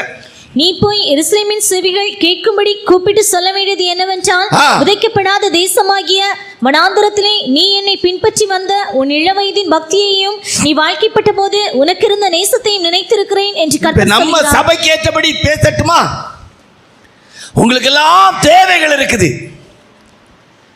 ஆனா ஞாயிற்றுக்கிழமை ஆராதனை, கண்டிப்பா ஒரு தொழில் இவங்களுக்கு ஒரு 10,000 ரூபாய் கிடைக்கும். ஆனால் அந்த 10,000 ரூபாய் கிடைச்சா அந்த வாரம் சமாளிக்கலாம். ஒரு சீட்டுக்கு 1000 ரூபாய் 5000 ரூபாய் வைக்கணும், ஒரு குழுவுக்கு 3000 ரூபாய் வைக்கணும். ஆனால் இல்லை, இந்த ஞாயிற்றுக்கிழமை ஆண்டவர் ஆராதிக்கணும் அப்படின்னு சொல்லிட்டு தேவைகள் மத்தியில் ஆராதனைக்கு வந்துட்டாங்க. ஆண்டவர் அதை மனசில் வச்சிருக்கிறார். ஏதோ ஒரு நாள் வர முடியாத ஒரு காலகட்டத்தில் போய் சொல்லுவார், நீ உன் தேவை நேரத்தில் 8,000 ரூபாய் தேவை, 10,000 ரூபாய் கிடைக்கிற ஒரு வேலையை விட்டுட்டு என் சமூகத்தில் இருந்தியே, அதை நான் நினைக்கிறேன். சரீரத்தில் எவ்வளோ பலகீனத்தில் இருந்தியே, அப்போ என்னை தேடி ஞாயிற்றுக்கிழமை ஆராதனைக்கு வந்தியே, அதை நான் அறிந்திருக்கிறேன். குடும்பத்தில் எவ்வளோ பிரச்சனை, மன கஷ்டம், வருத்தம், வேதனை, துக்கம், ஏன் வாழணுங்கிற ஒரு எண்ணம், வனாந்தர வாழ்க்கை. வனாந்தரம் என்று சொன்னாலே விருப்பத்துக்கு மாறான அனுபவம். வீட்டில் இருக்கலாம்னு நினைச்சேன், ஆனாலும் சரி அங்க போவோம், போனாலும் அந்த மனுஷன் ஏசத்தான் போறான். கண்டிப்பா ஏசுற ஆள் அவரு. நம்ம கஷ்டம் அவருக்கு தெரியா போகுது, நம்ம கண்ணீர் அவருக்கு தெரியா போகுது, நம்ம வேதனை அவருக்கு புரியா போகுது. அவருக்கு பாணியில பிரசங்கம் பண்ணத்தான் செய்வார். இன்னும் சொல்ல போனா துக்கமா இருந்தா அதுக்கு 2 அடி கிடைக்கும். பிள்ளைகளை அடித்து அழுதுகிட்டு இருக்கோம். அப்படிங்க ஏங்களோ பெரிய அழுகு அப்படின்னு சொன்னது போல் 2 கொடுக்கப்படும். ஆனாலும் அந்த வனாந்தரத்தில் நீ என்னை பின்பற்றி வந்தியே, உன் பிள்ளையெல்லாம் வியாதியாக கிடந்து ஆஸ்பத்திரிக்கு பிறக்கிட்டு போகிறதுக்கு பதிலாக கோயிலுக்கு பிறக்கிட்டு வந்தியே, அந்த வனாந்தரத்தை நான் பார்த்துருக்கிறேன். அந்த வனாந்தரத்தில் நீ என்னை பின்பற்றி வந்ததை பார்த்துருக்கிறேன். பணம் இல்லை, பொருள் இல்லை. நான் அடிக்கடி ஒரு குடும்பத்தை சொல்லுவேன், விசிட்டிங் போகும்போது டீ வேணுமான்னு கேட்பாங்க. நான் எல்லா தடவையும் வேண்டான்னு 1 மாதம் போயிட்டு வரும்போதே தீர்மானம் பண்ணிட்டேன், அடுத்த மாதம் ஆப்பு வச்சிடணும்னு சொல்லி. அடுத்த மாதம் விசிட்டிங் போனேன், கேட்டாங்க டீ வேணுமானி, போடுங்கன்னே. திருன்னு எல்லாரும் முழிக்க ஆரம்பித்தாங்க. அந்த குடும்பத்தின் அங்கத்தினர்கள் எல்லாம் திருன்னு முழிக்க ஆரம்பித்தாங்க. நான் சொன்னேன், தெரிஞ்சே தான் சொன்னேன். ஏன் சொன்னேன் இதை?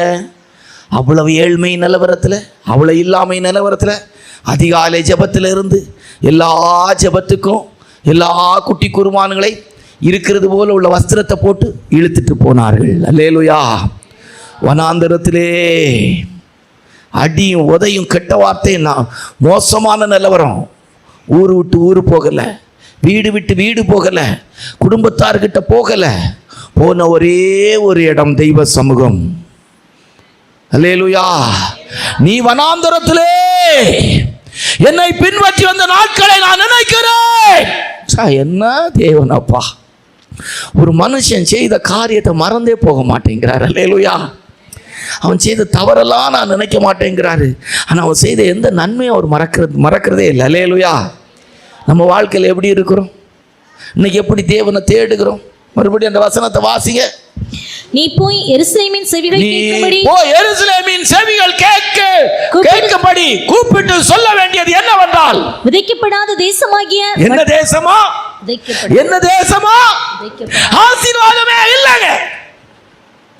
பணம் கிடைக்கல, பொருள் கிடைக்கல, சாப்பாடு கிடைக்கல. தேவனை தேடிட்டு ஞாயிற்றுக்கிழமை போனா, அதிகாலை ஸ்தோத்திர ஜெபத்துக்கு போயிட்டு போனா, அன்னைக்கு அடி, அன்னைக்கு வேதனை, அன்னைக்கு கெட்ட வார்த்தை. விதைக்கப்படாத தேசம். என்ன அழகா ஆண்டவர் சொல்லாரு, நம்முடைய ஜனத்தை பார்த்து சொல்லாரு, விதைக்கப்படாத தேசத்துல. காலை ஜெபத்துக்கு போனா காலையிலே கிருபையினால் உம்மை திருப்தியாக்கணும் சொன்னே போல, காலைதோறும் கிருபை கிடைக்கணும் சொன்னே போல, கிருபை கிடைக்கணும் அதிகாலை ஸ்தோத்திரத்துக்கு போனேன். ராத்திரி 12 மணி வரைக்கும் உறங்க முடியாத வேதனை. கர்த்தர் எழுதி வச்சார், விதைக்கப்படாத தேசத்துல. மறுநாளும் காலையில் 5 மணிக்கு ஓடி தேவனை தேட போயிருப்பாங்க. அல்லேலூயா. எல்லா உபவாச ஜபத்துக்கும் எல்லா ஆராதனைக்கும் போகக்கூடிய நிலவரம் இருந்திருக்கும். அல்லேலூயா. ஒரு டீ குடிக்கிறதுக்கு கூட வழி இல்லாமல் இருந்திருக்கும். ஒரு சின்ன சாப்பாடு பசியாற்ற வழி இருந்திருக்காது. இருக்கிற தண்ணியை குடிச்சிட்டு போய் அங்கே போய் இருந்திருப்பீங்க. கர்த்தர் அழகா சொல்வார், நீ விதைக்கப்படாத தேசமாகிய வனாந்தரத்திலே, உனக்கு பணம் இல்லை, பொருள் இல்லை, நீ விரும்பின எதுவுமே உனக்கு நான் தரலை. ஆனால் நீ பின்பற்றி வந்த நாட்களை நான் நினைத்திருக்கிறேன். நான் மறக்கலை. நான் என்ன செய்யலை? மறக்கலை. இன்னைக்கு உனக்கு எல்லாம் இருக்குது, சூழ்நிலைகள் சாதகமாக இருக்கலாம். ஆனால் நீ பின்பற்றி வந்த நாட்களை, அந்த ஆதி அன்பை, அந்த ஆதி சிநேகத்தை நான் நினைக்கிறேன். அல்லேலூயா. எவ்வளோ நல்ல தெய்வம் பாருங்கள், எவ்வளோ நன்றி உள்ள தேவன் பாருங்கள். அதான் அழகாக சொல்கிறாரு, நீங்கள் பரிசுத்தவான்களுக்கு செய்து வர்ற ஊழியத்தையும் நீங்கள் செய்து வர்ற காரியத்தை மறந்து போகிறதுக்கு தேவன் நான் அநீதி உள்ளவர் அல்ல. நம்முடைய ஆண்டவரை நினச்சா எவ்வளோ நன்றி உள்ள தேவன் பாருங்கள். தேவன் சொல்லிடுங்க, அவருடைய தன்மை எடுத்து பாருங்க. வனாந்தரத்தில் பின்பற்றி வந்ததை நினைக்கிற தெய்வம். சரியா? 3-4 வேதத்தில் வாசிக்கும் போது வேதம் நமக்கு சொல்லிக் கொடுக்கிறது. எபிரேயர் 6ஆம் அதிகாரம் 4 - 10 வரைக்கும் வாசித்தா. எபிரேயர்கள் நிருபம் 6ஆம் அதிகாரம் 4 - 10 வரைக்கும் வாசித்தா. 4 - 10 4 போடுங்க, வாசிங்க. ஏனெனில் ஒரு தரம் பிரகாசிப்பிக்கப்பட்டும் பரம ஈவை ருசி பார்த்தும். நல்லா கவனிச்சு கொள்ளுங்க. இது ஒரு பின்மாற்றமான ஒரு அனுபவத்தில் இருக்கிற ஜீவியத்தை குறித்து சொல்லுது.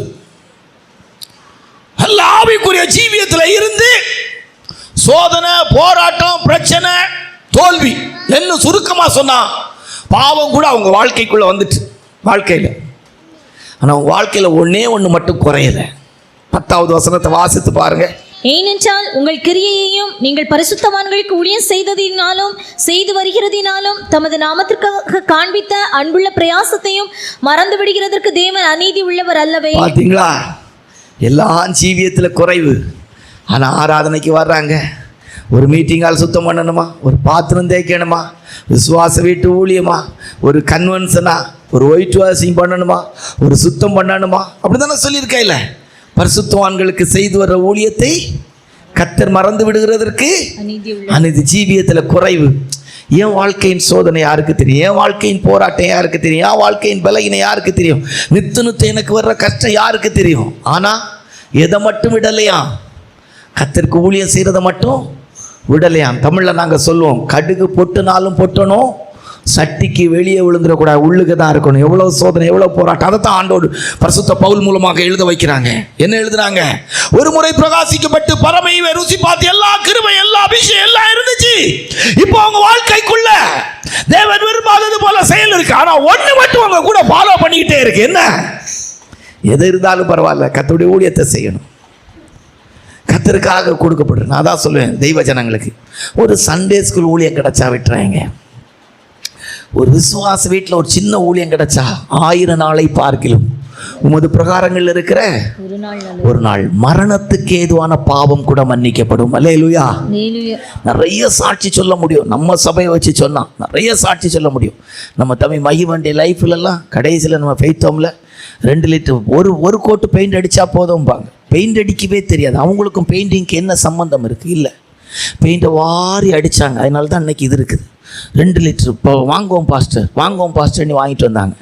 எந்த கடையில் போய் பெயிண்ட் வாங்க வச்சாங்களோ அதே பெயிண்ட் கடையில் இன்னைக்கு ஒரு ஓனருக்கு அடுத்த ஸ்தானத்தில் கர்த்தர் ஆசீர்வதித்துட்டு இருக்கிறார். அல்லேலூயா. முழுக்க காலையிலேருந்து ராத்திரி வரைக்கும் ஒரு நிமிஷம் அவங்கள்ட்ட பேச ஆள் இருக்காது, ஒரு நிமிஷம் அவங்க பேசக்கூடிய இடமும் இருக்காது. அவங்க போக்கில் அடிச்சுக்கிட்டே இருப்பாங்க, ஒன்றுமே இருக்காது. மேலெல்லாம் தெரிச்சிருக்கும். பார்த்தாலே இந்த பையனுக்கு இப்படி வந்திருக்கே அப்படின்னு நினைப்போம். கர்த்தர் ஆசி என்ன இருக்குது? அல்லேலூயா. மறந்து போகிறதற்கு தேவன் அநீதி உள்ளவர் அல்ல. கன்வென்ஷன் வருது, ஒவ்வொருத்தரும் நான் சும்மா நீ போய் பார்ப்பேன், அது போக்கில் வரும். ஒன்று எடுக்கும், ஒன்று ஆயிடுச்சு. எங்கெங்கெல்லாமோ சாப்பாடு கொடுக்கலாம், என்னெல்லாமோ பாஸ்டர்ஸ் திட்டம் போடுவாங்க. ஈவன் கனகராஜன் கூட முதல் பந்திக்கு வந்து அதையும் இதையும் செய்வாங்க. வேதம் என்ன சொல்லுது? பரிசுத்தவான்களுக்கு செய்து வர்ற ஊழியத்தை மறந்து போவதற்கு தேவன் அநீதி உள்ள. நான் மறந்துடலாம், இந்த சபை மறந்துடலாம், கர்த்தர் மறக்க மாட்டேன்னு சொல்கிறாரு. இவ்வளோ நல்ல தெய்வம் பாருங்க. ச்சே, இதெல்லாம் நினச்சா வாழ்க்கையில் எப்போமாய் சோர்வு வருமா? நன்றி இல்லைங்கிறதுனால தானே சில நேரத்தில் பிள்ளையை பார்த்து நம்ம சொல்கிறோம், வருத்தப்படுறோம், வேதனைப்படுறோம். அல்லேலூயா. ஒரு சில நேரத்தில் நாங்கள் உங்களை, ஆனால் ஆண்டவர் சொல்லாரு, நான் உங்களை மறப்பதில்லை.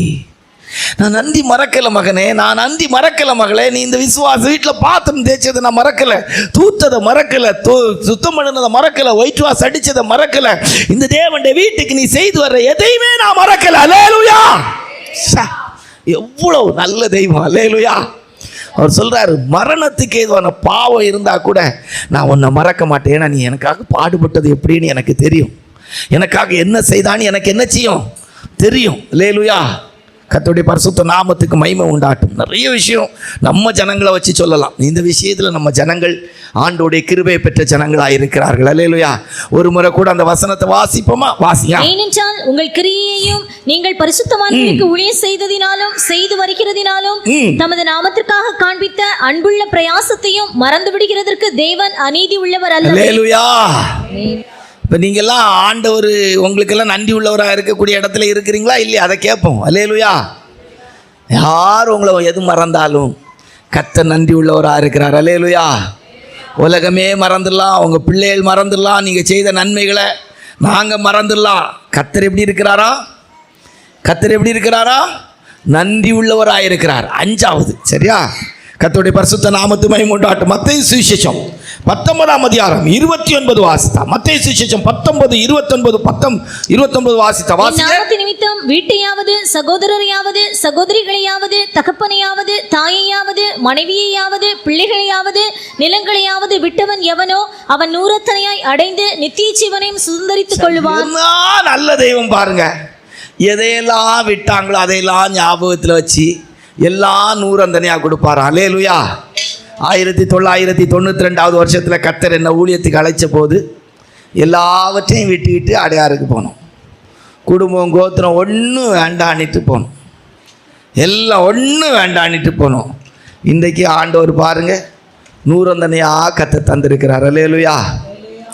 நூறந்தனையாக தந்திருக்கிறார். எவ்வளோ நன்றி உள்ள தேவன் பார்த்தீங்களா? கணக்கு பார்த்து செய்வார். அல்லேலூயா. 1க்கு 100 தர்றது அவர் மட்டும்தான். அல்லேலூயா. 1க்கு நீங்கள் 1 விட்டால் அவர் 100 காரியம் தருவார். அல்லேலூயா.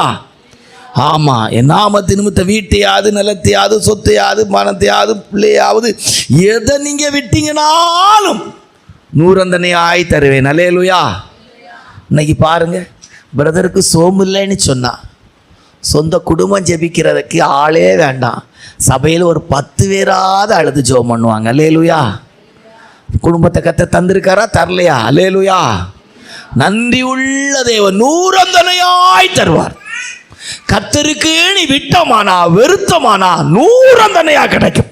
நன்றி உள்ள தேவன் நன்றி மறக்கவே மாட்டார். நன்றி மறக்கவே மாட்டார். பாருங்க, இப்போ ஒரு எக்ஸாம்பிளுக்கு சொல்லுவோமே, நம்ம ஆபிரகாம் பிரதர் எடுத்துடுங்க. அவங்க பூவங்கோட்டு CSI சபையில் ஒரு முக்கியமான விசுவாசி.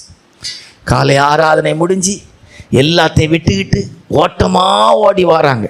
கர்த்தர் மறப்பாரா? மறக்க மாட்டார். 100 கொடுப்பார். அங்கேருந்து இங்கே வராங்க. நமக்கு பக்கத்தில் இருக்கிற ஆட்களுக்கு ஒத்த காலில் கிந்தி வந்தால் கூட 10 மணிக்கு வந்துடலாம். ஒத்த காலில் கிந்தி வந்தால் ஒரு கால் கிந்தி பழைய கிந்தி விளையாட்டு நொண்டி விளையாட்டும்பாங்க, வந்துடலாம். அவங்க வந்துடுறாங்க. நம்ம ஆட்களுக்கு வர்றதுக்கு இங்கே என்ன சொல்லியிருக்கு? நம்ம ஆட்கள்கிட்ட கேட்டால் காலையில் இட்லி செய்ய வேண்டியது இருக்குது, சட்னி வைக்க வேண்டியது இருக்குது. ஞாயிற்றுக்கிழமை 2-3 வகையான இறைச்சி, குடல், கிட்னி, ஈரல், குடப்பத்தி, இப்படி ஒரு 3 வகையான ஐட்டங்கள் ரெடியாக்கி வச்சிட்டு வர வேண்டியது. வர்றதுக்குள்ளே நேரம் ஆயிரும். ஆக விசுவாச வீட்டில் மத்தியானம் சாப்பாடு இருக்குது, தேவனுடைய வீட்டில். நமக்கு விட்டுட்டு வர்றதுக்கு கஷ்டமாக இருக்குது. எத்தனையோ தெய்வ பிள்ளைகள் ஒரு கப்பு டீயோடி வந்துடுறாங்க. பரவாயில்ல, மத்தியானம் விசுவாச வீட்டில் தேவனுடைய வீட்டில் நல்லா சாப்பிட்டுட்டு போகலாமேன்னு சொல்லி நிறைய தெய்வ பிள்ளைகள் காலையில் எழுந்திருக்க லேட்டு, ஞாயிற்றுக்கிழமை. அதுக்கு பிற்பாடு ஆப்பமாவை கலக்கதும், தோசை சுடதும், இட்லி அவிக்கிறதும், புட்டு அவிக்கிறதும், குழல் கழுவுறதும், தின்னதும், அதுக்கு பிற்பாடு ஒரு ரவுண்டு நான் மாநகராட்சிக்கு நன்மை செய்வதும், இதெல்லாம் செய்துட்டு வந்து சேருவதற்கு 10:45 11க்கு கிந்தி வராங்க. ஆஸ்பத்திரி போகிறதுக்கு 10 மணிக்கு போகலன்னா டாக்டர் போயிடுவார். எத்தனை மணிக்கு போகலன்னா 10 மணிக்கு டாக்டர் இருக்க மாட்டார். அவர் ஓபி பார்க்க சாயங்காலம் 6 மணிலேருந்து 7:15 வரைக்கும் தான் போவார். இங்கே மட்டும் அல்ல, நான் சொன்னேன் புரியுதா உங்களுக்கு? விட்டவன் 100 சொந்தம் பந்தம் குடும்பம் எல்லாவற்றையும் விட்டவன். ஞாயிற்றுக்கிழமை கல்யாண வீடு விட்டவன், ஞாயிற்றுக்கிழமை பிறந்த நாள் வீடு விட்டவன். சரியா தப்பா? ஞாயிற்றுக்கிழமை சடங்கு வீடு விட்டவன், ஞாயிற்றுக்கிழமை வீடு பிரதிஷ்டை விட்டவன். அப்படிதானே சொல்லியிருக்கு. அதுவும் எப்படி விடணுமா? வெறுத்து விடணுமா? எப்படி விடணுமா? வெறுத்து விடணுமா? சக்கரம் கிடைக்குன்னா நம்ம ஆட்கள் இப்போ இந்த பிள்ளைகளுக்கெல்லாம் இப்போ வெளிநாட்டில் ஒரு 1.5 லட்ச ரூபா கிடைக்குன்னா அனுப்பிடுவாங்க. போகிற வாய்ப்பு இல்லை. உடனே பேக் பண்ணி பாக்ஸில் வச்சு அந்த ஆள் அனுப்பிடுவாங்க. போமாக்கா, ஏன்னா அங்கே 1.5 லட்ச ரூபா வந்தோடனே சபைக்கு ஒரு 50,000 ரூபா கொடுத்துடலாம். சபைக்கு ஒரு 50,000 ரூபா கொடுத்துடலாம். ஜபா பிரதர் உடனே காரை வாங்கிட்டு அவர் சுற்றி எடுத்துடுவார். நிற்க காரே ஓட்டதுக்கு வாய்ப்பு இல்லை, ஓட்டுறதுக்கு சான்ஸ் இல்லை. உட்கார்ந்துருந்தாலே போதும். அல்லேலூயா. விட்டவன் நன்றி மறக்க மாட்டார். என்ன செய்ய மாட்டாரா? நன்றி மறக்க மாட்டார். உங்களுக்கு புரியுதான்னு தெரியல. பாருங்கள், எல்லாவற்றையும் விட்டு போனோம். 32 வருஷத்துக்கு மேலே ஆகுது. 33வது வருஷம் ஆண்டோடைய கிருபையினால். கர்த்தர் மறந்தாரா? 4 செட்டு துணி, 4 செட்டு துணியில் போகும்போது ஒரு சகோதரன் 2 செட்டு துணி வச்சுருக்காரு. சரி, அவருக்கு ஒரு செட்டு கொடுக்குறோம். எதுக்குன்னா எடுத்து வைக்கிறதுக்காக 2 செட்டு துணி தந்தாங்க. போகும்போது வேணா சாப்பிட்டுட்டு பீரோ திறந்து பாருங்கள், நம்ம எடுக்கலை. வருஷந்தோறும் ஒரு கல்யாணம் ஏதேதோ காரியத்துக்காக துணி கிடைக்குது. ஒயிட் துணியை பார்த்தீங்கன்னா அப்படி அழகாக அடுக்கி வச்சுருக்கோம். அல்லேலூயா. விட்டவன் கலர் துணியை விட்டவன், குடும்பத்தை விட்டவன், சொந்த பந்தங்களை விட்டவன், வீட்டை விட்டவன். அல்லேலூயா. நூறந்தனையாய். நன்றி. இதெல்லாம் எது? நன்றி. எனக்காக விட்டாங்க, நன்றி. எனக்காக விட்டாங்க. அல்லேலூயா. நன்றி. சரி, 6. டைம் ஆகுது, சீக்கிரமா போ. இன்னும் ஒரு 5-10 நிமிஷத்தில் முடிச்சா நல்லா. 6 மத்தேயு சுவிசேஷம் 1:1, மத்தேயு சுவிசேஷம் 12:50, மத்தேயு சுவிசேஷம் 1:1, மத்தேயு சுவிசேஷம் 12:50. வாசிங்க. ஆபிரகாமின் குமாரனாகிய தாவீதின் குமாரனான இயேசு கிறிஸ்துவினுடைய வம்ச வரலாறு. பரலோகத்தில் இருக்கிற என் பிதாவின் சித்தத்தின்படி செய்கிறவன் எவனோ அவனே எனக்கு சகோதரனும் சகோதரியும் தாயுமாய் இருக்கிறான் என்றார். ஏதாவது புரியுதா? இதுல ஏதாவது ஆண்டவருக்குள்ள நன்றி உள்ள இருதயம் இருக்கேமாய் தெரியுதா? நீ பிரசங்கத்தை கேட்டுறோம் இல்லை, நான் பேசுறது ஆண்டவருக்குள்ள நன்றி உள்ள இருதயத்தோடு தொடர்பு உள்ளதானா? இப்போ நன்றி இருக்கேனால நம்ம என்ன செய்யறோம்? அவங்க செய்த நன்றிக்கு ஒரு இது செய்யணும். ஒரு 5000 ரூபா அவங்க பிள்ளைக்கு ஒரு சடங்குக்கு தந்திருப்பாங்க. நீங்கள் வசதி ஆயிட்டீங்க, அவங்க பிள்ளைக்கு ஒரு கல்யாணம் வருது. நீங்கள் என்ன நினைக்கிறீங்க? ஏங்க அவளுக்கு கல்யாணத்துக்கு ஒன்றும் இல்லையா, 50,000 ரூபா கொடுப்போங்கிற மாதிரி நம்ம விட்டதுனால ஆண்டவர் அதை தாரார். இப்போ நன்றி. அடுத்தது 6வது என்ன நன்றியா? அந்த வசனத்தை மறுபடி வாசிங்க. மத்தேயு சுவிசேஷம் 1:1, சீக்கிரம் வாசிங்க. ஆபிரகாமின் குமாரனாகிய தாவீதின் குமாரனான இயேசு கிறிஸ்துவினுடைய வம்ச வரலாறு. நல்லா கவனிச்சிடுங்க. ஆபிரகாமின் குமாரனாகிய தாவீதின் குமாரனாகிய இயேசு கிறிஸ்துவின் வரலாறு. ஏங்க இது கொஞ்சம் ஆச்சரியமா? இதுல எது நன்றி இருக்குதா? இதுல எது நன்றி இருக்கா? ஏங்க இதுல எது ஆண்டவர் செய்த நன்மை நன்றி இருக்குதா? ஒண்ணுமே இல்லை. ஏங்க உண்மையிலே ஏசப்பா வந்து ஆபிரகாமுக்கு பிள்ளையா, தாவீதுக்கு பிள்ளையா? எங்க எழுத்தின்படியே கிடையாதுங்க. அல்லேலூயா. ஆனால் அவர் சொல்கிறாரு ஆபிரகாமுக்கும் தாவீதுக்கும் நான் பிள்ளைங்கிறாரு. அப்புறம் மத்தேயு சுவிசேஷத்தில் வாசிக்கும் போது அங்கே வாசிங்க, அழகா சொல்லியிருக்கு. பரலோகத்தில் இருக்கிற என் பிதாவின் சித்தத்தின்படி செய்கிறவன் எவனோ அவனே எனக்கு சகோதரனும் சகோதரியும் தாயுமாய் இருக்கிறான். ஏதாவது அர்த்தம் புரியுதா? ஏதாவது அர்த்தம் புரியுதா? அவரை விசுவாசிக்கிற, அவரை நம்புகிற, அவரை பின்பற்றுகிறவளை பார்த்து ஆண்டவர் சொல்லாரு, அவங்க ஏன் அப்போ உங்கள் அப்பா யாருன்னு கேட்டால் ஆண்டவர் சொல்லுவார். இப்போ என்ன சொல்லலாம்? தொர்ராட்சி நல்லா விசுவாசிக்கிறாருங்க எங்களா, கனகராஜனே நல்லா விசுவாசிக்கிறீங்களா, ஏசப்பா அந்த காலத்தில் வாழ்கிறாங்கன்னா சொல்லுவாங்க கனகராஜிக்கு மகனா, தொர்ராஜிக்கு மகனான்னு சொல்லுவார். சரியா தப்பா? ஆபிரகாம் விசுவாசித்ததுனால ஆபிரகாமுடைய குமாரனும் தாவீது தெய்வ சித்தம் செய்ததுனால தாவீதின் குமாரன்னு சொன்னார். அல்லேலூயா. பெத்த தகப்பன் தாயா, அதான் 12ஆம் அதிகாரத்தில் சொல்லியிருக்கு, பிதாவின் சித்தம் செய்கிறவள் எனக்கு சகோதரன். என் சகோதரன் யார் தெரியுமா? ராஜா. என் சகோதரன் யார் தெரியுமா? சரத்து. என் சகோதரன் யார் தெரியுமா? மகிபன். என் சகோதரன் யார் தெரியுமா? ஆபிரகாம் அப்படின்னு சொல்றார். ஏனா அவருடைய சித்தம் செய்கிறவள். அல்லேலூயா.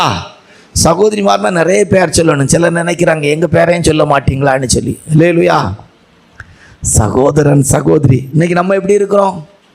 நம்ம சொந்த பந்தங்களே சில நேரம் சொல்லதுக்கு நம்ம யோசிக்கிறோம்.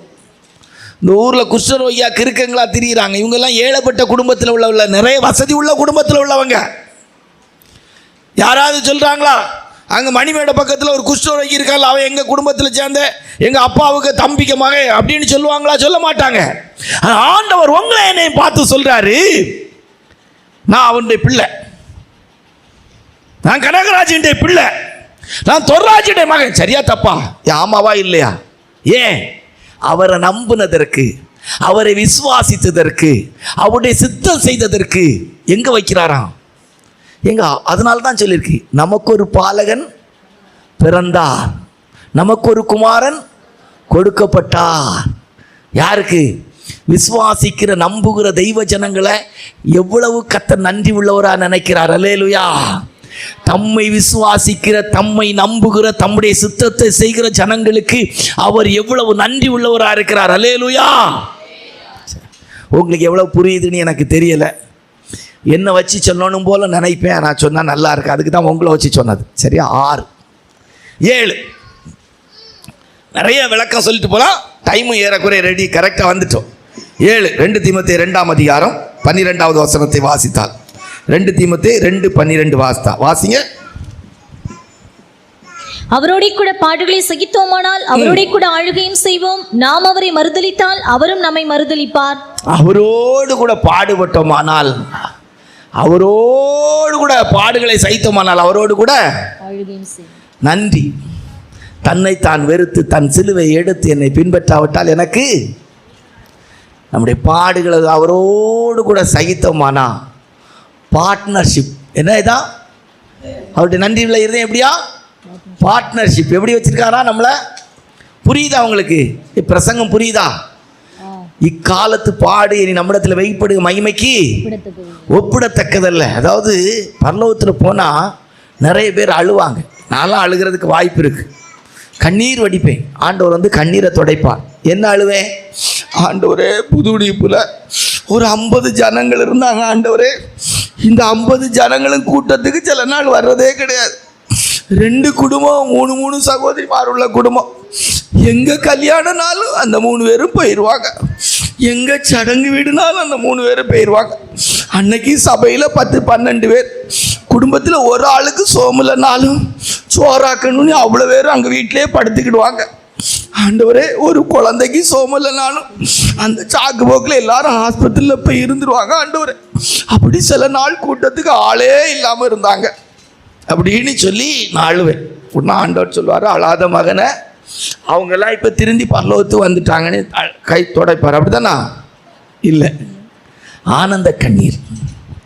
ஒரு பாட்டு உண்டு, ஆனந்த கண்ணீர் போலியும் தேசம் அதில் இயேசுவின் பொன்முகம் காணுவேன். ஆனந்த கண்ணீர் போலியும் தேசம் அதில் இயேசுவின் பொன்முகம் காணுவேன். சந்தோஷமே அது, சந்தோஷமே ஆனந்தமே, பரமானந்தமே, ஆனந்தமே, பரமானந்தமே, ஆனந்த கண்ணீர் பொழியும் தேசமதில் ஆனந்தரே சுவி பொன்முகம் காணுவே. யுத்த களத்தில் என் சேனை தலைவரும் யுத்தத்தில் யாதுமே தோல்வி வரவிட. யுத்த களத்தில் என் சேனை தலைவரும் யுத்தத்தில் யாதுமே தோல்வி வரவிட. ஆதிடை தோல்வி போல் தோன்றுகில், ஆதிடை கடை தோல்வி போல் தோன்றுகில், ஆத்திரமாய் அன்பு தாங்கி நடத்துவார். ஆத்திரமாய் அன்பு தாங்கி. அல்லேலூயா. இந்த சின்ன ஊழியத்தை இப்படி செய்ததுக்கு ஆண்டவர் இவ்வளோ மகிமையான ராஜ்யம், இவ்வளவு சின்ன கஷ்டங்களை பட்டதுக்கா இவ்வளவு பெரிய ஆசீர்வாதம். அல்லேலூயா. ஆனந்த கண்ணீர் பொழியும். ஆண்டவரே, சின்ன சின்ன கஷ்டம், நிந்த அவமானம் சுமந்ததுக்கா இவ்வளவு பெரிய ஆசீர்வாதம். மாக்கு மாக்குன்னு அழுவோம். அல்லேலூயா, அல்லேலூயா. நம்முடைய ஜனங்கள்ல சிலர் பாருங்க, ஒரு நல்ல துணி இந்த வருஷம் கிடைச்ச உடனே அவ்வளோ சந்தோஷம். அழகான ஒரு சாரி கத்த இந்த வருஷம் தந்தார். அழகான துணி என் பிள்ளைகளுக்கு தந்தார். என் பிள்ளைக்கு நல்ல ஒரு பிராக்கு கத்த தந்தார். ஒரு நன்றி. இப்படி அங்கே போன அங்கே உள்ள மகிமையை பார்த்து அழுவோம். என்ன அழுவோம்? நன்றி உள்ள இருதயத்தினால. கத்த துடைப்பாராம். பார்ட்னர்ஷிப் போட்டதுனால இந்த பூமியில் அவரோடு கூட பாடுபட்டவங்களுக்கு அவரோடு கூட வேதம் அழகா சொல்லு, நான் ஜெயங்கொண்டு பிதாவின் சிங்காசனத்தை சுதந்தரித்தது போல ஜெயங்கொள்ளுகிறேன் எவனும் அவனை என்னோடு கூட உட்காரும். சேம் இடம். இங்கே இப்போ நல்லா கவனிச்சிங்கன்னா இந்த இடத்துல வந்து நீங்கள் உட்கார மாட்டீங்க, உட்கார்ந்தாலும் உங்களை உட்கார விட மாட்டாங்க. ஆனால் ஆண்டவர் இந்த பூமியில் பாட அனுபவிக்கிறவளை கிட்ட வச்சிருப்பார். எப்படி வச்சிருப்பாரா? என்ன நன்றி உள்ள இருதயம் பாருங்க. இந்த உலகத்தில் சின்ன விஷயம் தப்பாக எடுத்துக்கிட்டாங்க. கொஞ்சம் இது காய்ச்சலும் ஒரு காற்றுல கிடக்க கம்மல்ல இருந்து சின்ன சின்ன விஷயம். தலைமுடியில் முன்பக்கம் டை அடிக்க மாட்டாங்க, உள்பக்கம் சில டை அடிக்க மாட்டாங்க, மேலோட்டமாக அடிப்பாங்க. அதாவது தாமரை இலை போல் அடிப்பாங்க, அப்படி மேலோட்டமாக. நம்முடைய ஊழியக்கார பரிசுத்தவான்கள்லாம் இப்போ அடிக்கிறாங்க அழகாக. அந்த கிருதா பக்கத்திலேருந்து பின்பக்கம் வரைக்கும் அழகாக. அதாவது இந்த பக்கம்லாம் நரைச்சிருக்கு, மேல் பக்கம்லாம் நரைக்கலைன்னு சொல்லி. நம்ம சகோதரிமார்கள் சிலர் தடவுவாங்க. இப்போ டையெல்லாம் அடிக்கிறது இல்லை, மைய எண்ணெயில் கலக்கி அப்படியே தேய்ச்சி விட்டுருவாங்க. பின்பக்கத்துக்கு அப்படியே தேய்ச்சி விட்டுட்டு அப்படியே அவங்க திரிவாங்க. இப்படியெல்லாம் இருக்குது. இதையெல்லாம் விடும்போது பாடு. கிளவி ஆயிட்டீங்களோ, உங்களை பார்த்தா கிளவி மாதிரி இருக்குதே. நிறைய பேருக்கு ஆசை, உங்களை பார்த்தால் குமரி போல் இருக்கிறதே, உங்களை பார்த்தால் உங்கள் பிள்ளைக்கு வயசு கூட இல்லாதது போல் இருக்கிறது, உங்களை பார்த்தால் உங்கள் மகளுக்கு நீங்கள் அக்கா போல் இருக்கிறீர்கள், என்ன சந்தோஷமாக இருக்குது, பரவாயில்லையே அப்படின்னு நினைக்கக்கூடிய இடத்துல இருக்குது. நான் சொன்னது புரியுதா உங்களுக்கு? சின்ன சின்ன விஷயத்தை கர்த்தருக்காக விட்டு சின்ன சின்ன விஷயத்தை ஆண்டவருக்காக விடும்போது பாடுகள் வருது, நிந்தைகள் வருது, அவமானங்கள் வருது, நெருக்கங்கள் வருது. உங்களை பார்த்தா இப்போ 50-70 வயசு ஆகிட்டு என்ன பார்த்து கேட்குறாங்களே. 60 வயசுக்கு நான் சொல்லுவேன் 74 வயசு ஆயிட்டு, 84 வயசு ஆயிட்டு அப்படி தெரியலையே. ஆமாம் ஆயிற்று அப்படிம்பாய். அல்லேலூயா. ஆமாம் 30-40 வயசு ஆனவங்க கூட வந்து தாத்தா அப்படிங்கிறாங்க. சந்தோஷமாக இருக்கு. அல்லேலூயா. இனி இந்த முடியை வளர்த்து இதுக்கு ஒரு டையெல்லாம் தடவி ஒரு இளமையின் தோற்றத்தோடு அப்படி ஒரு மாதிரியெல்லாம் விக்கியெல்லாம் வச்சு எதுக்கு? அல்லேலூயா. அப்படியே கொஞ்சம் கொஞ்சமாக சின்ன விஷயத்தை விட்டு தன்னை தான் வெறுத்து தன் சிலுவை எடுத்து என்னை பின்பற்றாமட்ட. யாருக்குங்க நிந்தை இருக்குது இன்னைக்கு? யாருக்குங்க அவமானம் இருக்குது? எத்தனை பேர் தங்களை மற்றவங்க தப்பாக நினைப்பாங்க, அருவருப்பாக நினைப்பாங்க, வயசானவங்களா நினைப்பாங்க. இப்படியே சொல்லியிருக்காங்க. வெள்ளம் டை அடிக்கலைன்னா பாஸ்டர் அதை வந்து மற்றவங்க வந்து அற்பமாக பார்க்குறாங்க, அற்பமாக பேசுகிறாங்க, அதுக்கு தான் டை அடிக்க. நீ மற்றவங்களுக்காக வாழுகா. அவரோடு கூட பாடுபட்டோமானால் அந்த கிடையடைந்தவராய் பார்க்க ரூபமற்றவராய். இன்னைக்கு பாருங்க, இன்னும் டெக்கரேஷன்லாம் நம்ம சகோதரிமார்கள் எல்லாம் பண்றாங்க, என்னென்ன ட்ரெஸ் இல்லாமல் உடுக்கிறாங்க. இப்போ சமீபமாக பிரசங்கத்தில் ஒரு காரியத்தை சொல்லிட்டு இருக்கிறேன். நீங்க பயன்படுத்துகிற பொருளெல்லாம் சாட்சி சொல்லும். நீங்க பெயிண்ட் அடிச்ச அந்த கூட்டைக்ஸ் சொல்லும் எதுக்கு நகத்துக்கு பெயிண்ட் அடிச்சான்னு சொல்லி. நீங்க போட்ட நகை சாட்சி சொல்லும் எதுக்கு நகை போட்டீங்க. நீங்க சொல்லுவீங்க என் வீட்டுக்காரரு நகையை கலத்த விடலை, அதான் நான் போட்டேன்னு சொல்லி. வீட்டுக்காரர் சொல்லுவார், அவ களத்துனா ஒரு தொந்தரவு இல்லை, வீடை நல்லா கட்டி முடிக்கலாம், கடன் இல்லாமல் இருக்கலாம்னு நினைச்சேன் பாஸ்டனி. அந்த நகை சொல்லும் இல்லை அவர் வீட்டுக்காரரு அப்படிப்பட்ட ஆளே இல்லை, வீட்டுக்காரர் இவ களத்தினாலும் சந்தோஷப்பட்டவராக இருந்தார், ஆனால் இவா தான் களத்தில். ஐயா நான் அவ கழுத்தில் கிடந்த மாலை நான் சொல்கிறேன், இவா தனக்கு அழகுக்காக தாலிச்சேன்னு பெருசாக போடணும்னு போட்டிருந்தா மற்றவங்க முன்பாக நான் ஒன்றும் பணம் இல்லாத ஆள், என்னை பார்த்து சிலர் சொல்லியிருக்கிறாங்க இந்த ஊரில், அதாவது ஒன்றும் இல்லாதவங்கன்னு சொல்லி அவங்க மத்தியில் கொஞ்சமாவது எல்லாம் லோடு ஆக்கிட்டு தான் நான் காட்டி கலத்தணும்னு சொல்லி தான் போட்டுக்கிட்டு இருக்கேன்னு சொல்லி அப்படி போட்டதையா. அதுவும் 3 பவுனுக்கு போன தாலிச்சேனை 5 பவுன் ஆக்குனா, 5 7 ஆக்குனா, 7 இப்போ 9 ஆக்கி போட்டிருக்க ஆண்டவரே. இன்னும் சொல்ல போனால் ஒரு கம்மல் இருந்ததை இப்போ 3 ஆக்கி வச்சிருக்க ஆண்டவரே. இப்போ குழந்தைகளுக்கு கூட பிரைஸ்லெட்டு கால் கொலுசு எல்லாம் தங்கத்தில் செய்து வச்சிருக்கிறா. இவ வச்சிருக்கிறது எதுக்கு தெரியுமா? இவ வச்சிருக்கிறது எல்லாம் அவளுக்கு இருக்கு நீ காட்டுறதுக்கு ஆண்டவரே. ஆனால் சொல்லது மட்டும் இல்லை கடன்னு சொல்லலாம். விடாதையும் ஆண்டவரேன்னு எல்லா பொருளும் சாட்சி சொல்லும். நீ போட்ட லெக்கின்ஸு சாட்சி சொல்லும். இப்படியாக்க இவ எதுக்கு லெக்கின்ஸு போட்டா தெரியுமா? உங்கள் அந்த பாஸ்டர் 55 வயசான பாஸ்டர் கிழவ மாதிரிலாம் பார்க்குறதுக்கு கணக்கு பண்ணி தான் போகிற வேலைக்கு ஆஃபீஸுக்கு இதுவரைக்கும் கிழிச்சு போட்டு போனாங்க. போட்டுக்கிட்டு திருப்பி இப்படி பிடிச்ச ஆண்டவரே எனக்கு நான் சொல்கிறேன் நான் உயிரோடு இருக்கிறேன்னு சொல்லி அது சொல்லும்.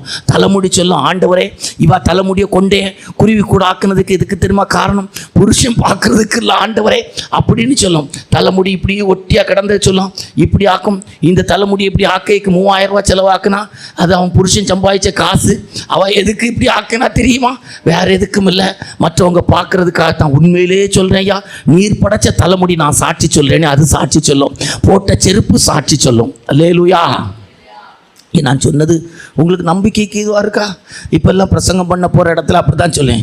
டையி சாட்சி சொல்லும். ஐயா இந்த கருப்பு மைய பல விதத்தில் இந்த அம்மா தடவி இருக்கிறாங்க, பல நேரத்தில் தடவி இருக்கிறாங்க, பல சூழ்நிலைக்கு ஏற்றபடி தடவி இருக்கிறாங்க. கோயிலுக்கு வரும்போது ஒரு விதமாக முடி இழுப்பாங்க, வேற ஒரு இடத்துக்கு போனால் வேற ஒரு விதமாக இழுப்பாங்க. இவங்க கோயிலுக்கு போயிட்டு அங்கே போகிற இடத்துக்கு இப்படி இழுப்பாங்க. அங்கே மத்தியானம் கூட சில நேரங்களில் சில ஆட்கள் போகிற இடங்களில் தலையை இழுத்துக்கிடுவாங்க. இவங்க இழுத்த சீப்பு நான் சொல்கிறேன் ஐயா, இந்த சீப்பு நான் சாட்சி சொல்கிறேன். இவங்க எதுக்கு முடிய சீவுனாங்கன்னு தெரியாது தெரியுமா? இதுக்கு தான் சீவுனா. டை சொல்கிறேன், இவங்க எதுக்கு டை போட்டாங்க தெரியுமான்னு எல்லாம் சொல்லும். அவரோடு கூட பாடுபட்டோமானால், அவரோடு கூட நன்றி உள்ள தெய்வம், தன்னுடைய ஆளுகையை நமக்கு தரக்கூடியவர். அல்லேலூயா.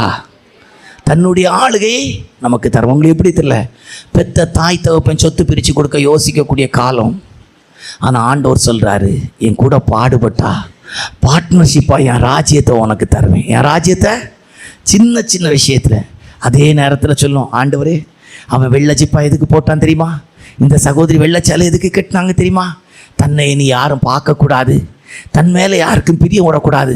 சத்தியத்தை கேட்ட உடனே கட்டின வெட்டில சேலை, அதுக்கு பிற்பாடு ஒரு பூ உள்ள சேலை கூட கட்டலை. ஆண்டவரே சொல்லுமா சொல்லாதா, சொல்லுமா சொல்லாதா, அவரோடு கூட பாடுபட்டோமானால் அவரோடு கூட ஆளுகை செய்வோம். நன்றி உள்ள தேவன் தம்முடைய ராஜ்யத்தில் அவருக்கு நிகராய் ஆளுகை தருவார். கண்களை மூடுவோமா, முழங்கால்களை முடக்குவோமா? நன்றி உள்ள தேவன். அந்த எபிரேயர்கள் நிருபம் 6ஆம் அதிகாரம் 10வது வசனத்தை வாசித்துட்டு கொஞ்ச நேரம் கண்ணை மூடுவோம். ஏனென்றால் உங்கள் கிரியையையும் நீங்கள் பரிசுத்தவான்களுக்கு ஊழியம் செய்ததினாலும் செய்து வருகிறதினாலும் தமது நாமத்திற்காக காண்பித்த அன்புள்ள பிரயாசத்தையும் மறந்து விடுகிறதற்கு தேவன் அநீதி உள்ளவர் அல்லவே. நன்றி உள்ள தேவன், நன்றி உள்ள தேவன். அப்படியே நினைச்சு பாருங்க. நன்றி உள்ள தேவன். விதைக்கப்படாத தேசமாகிய வனாந்திரத்தில் நீ பின்பற்றி வந்த அந்த இளவயதின் பக்தியை, நேசத்தை நினைத்திருக்கிறேன். ஓ ஷகத்து நாயுனமனா, ஓ ரபலகரபலக ஷகத்து நாயுனமனாயிடபலங்கரமனா. ஒரு நன்றி உள்ள தேவன். நான் விசுவாசிக்கிறேன், நாங்கள் விசுவாசிக்கிறோம். இங்கே இருக்கிற எல்லாருக்குமே ஆண்டவர் நன்றி உள்ளவராக இருக்கிறார். ஏன்னா ஒரு கலசம் தண்ணி கொடுத்தா கூட, ஒரு கலசம் தண்ணி கொடுத்தா கூட, ஒரு கலசம் தண்ணி கொடுத்தா கூட நான் மறக்க மாட்டேன். ஓ கொடுத்ததை மறக்க மாட்டார். நீ சுமக்கிற சிலுவையின் பாடுகளை கர்த்தர் மறக்க மாட்டார். ஷக்கத்து நாய் நமனா. எவ்வளவோ வாழ்க்கையின் சோதனையின் மத்தியில் நீ செய்துக்கிட்டு இருக்கிற அந்த ஊழியத்தை கர்த்தர் மறக்கிறது இல்லை. ஷமானா கத்துராயிடபலா. உன்னுடைய இரக்க சுபாவத்தின் அந்த காரியத்தின் நன்றியை கர்த்தர் மறக்கிறதில்ல. ஏழைக்கு இறங்குறவன். ஷக்கத்து நாயின மனாயிடபலங்கரமனா. ஒரு நன்றி உள்ள தேவன், ஒரு நன்றி உள்ள தேவன். ஓ ஷமானா ரிமானா ரிபபலங்கரபலா. அநேக நேரத்தில் திருப்தி அடைந்து தேவனை மறந்து விட்டோம். திருப்தி அடைந்து தேவனை மறந்து விட்டோம். யெசூரன் கொழுத்து போய் உதைத்தான். தேவன் அருளிய சொல்லி முடியாத ஈவுக்காய் ஸ்தோத்திரம். கருவிலே கண்ட தெய்வம், உருவேற்கப்படுகிற நாட்களை எழுதி வைத்த தெய்வம், கிருபையினால் சுகமாய் இந்த உலகத்திலே பெறப்பண்ணின தெய்வம். ஷக்கத்துனா இந்நாள் வரைக்கும் கிருபையினால் அழைத்து வேறு பிரித்து நடத்தி கொண்டிருக்கிற தெய்வம். தங்களுக்கு இருந்த மேச்சனினால் ஓ ஷமானா ரிமானா ரிபபாலா. எல்லாரும் நன்றி உள்ள இதயத்தோடு, ஆண்டவரே நீங்க நான் செய்த சின்ன சின்ன விஷயத்தை கூட மறக்க மாட்டேன்னு சொன்னீங்க. ஆனா நீங்க எனக்கு செய்த எத்தனையோ நன்மைகளுக்கு பிரதிபலன் நான் உங்களை மறந்துட்டேயா, நான் உங்களை மறந்துட்டேன், நான் நன்றி இல்லாம மாறிட்டேன். அதுதான் என் வாழ்க்கையில சில நேரத்துல என் வாழ்க்கையின் வேதனைக்கு காரணம், துக்கத்துக்கு காரணம். தேவன் அருளிய சொல்லி முடியாத ஈவுக்காய், தேவன் அருளிய சொல்லி முடியாத ஈவுக்காய். எல்லாரும் நன்றி உள்ள இதயத்தோடு ஆமேன் ஆமேன் துதிக்க ஆரம்பிங்க. தேவனை துதிக்க ஆரம்பிங்க. ஆமேன். தேவனுக்கு பிரதிபலனாய் எதையும் செலுத்த முடியாது. சீயோனிலே துதியானது அமைந்து காத்திருக்கிறது. சீயோனிலே துதியானது அமைந்து காத்திருக்க எல்லா கர்த்தருடைய பிள்ளைகள் அன்புள்ள தெய்வத்தின் மேல, இரக்கமுள்ள தெய்வத்தின் மேல நன்றி உள்ள இதயத்தோடு ஸ்தோத்திரங்களை ஏறெடுங்க. ரிபாபாலா ஷகராபாலா ரிமானா ரிபாபாலா கராமானா. விசேஷிக்கப்பட்ட ஒரு கிருபையோடு இந்த காலை ஆராதனையில் நன்றி உள்ள தேவன் நம்மை ஆசீர்வதிக்கும்படியாக, நன்றி உள்ள தேவன் நம்மை மறவாதவராக, அவர் அநீதி உள்ளவர் அல்லவே. இன்றைக்கு வரைக்கும் ஆண்டவருடைய நாமத்துக்காக கொடுத்த 10 காசுல இருந்து 10 ரூபாயிலிருந்து 10,000 ரூபாயிலிருந்து 1,00,000 ரூபாயிலிருந்து எத்தனை ரூபாய் கொடுத்திருந்தால் எல்லாவற்றையும் மறந்து போவதற்கு தேவன் அநீதி உள்ளவர் அல்ல. கர்த்தர் நம்மை ஆசீர்வதிப்பாராக. ஆமென்.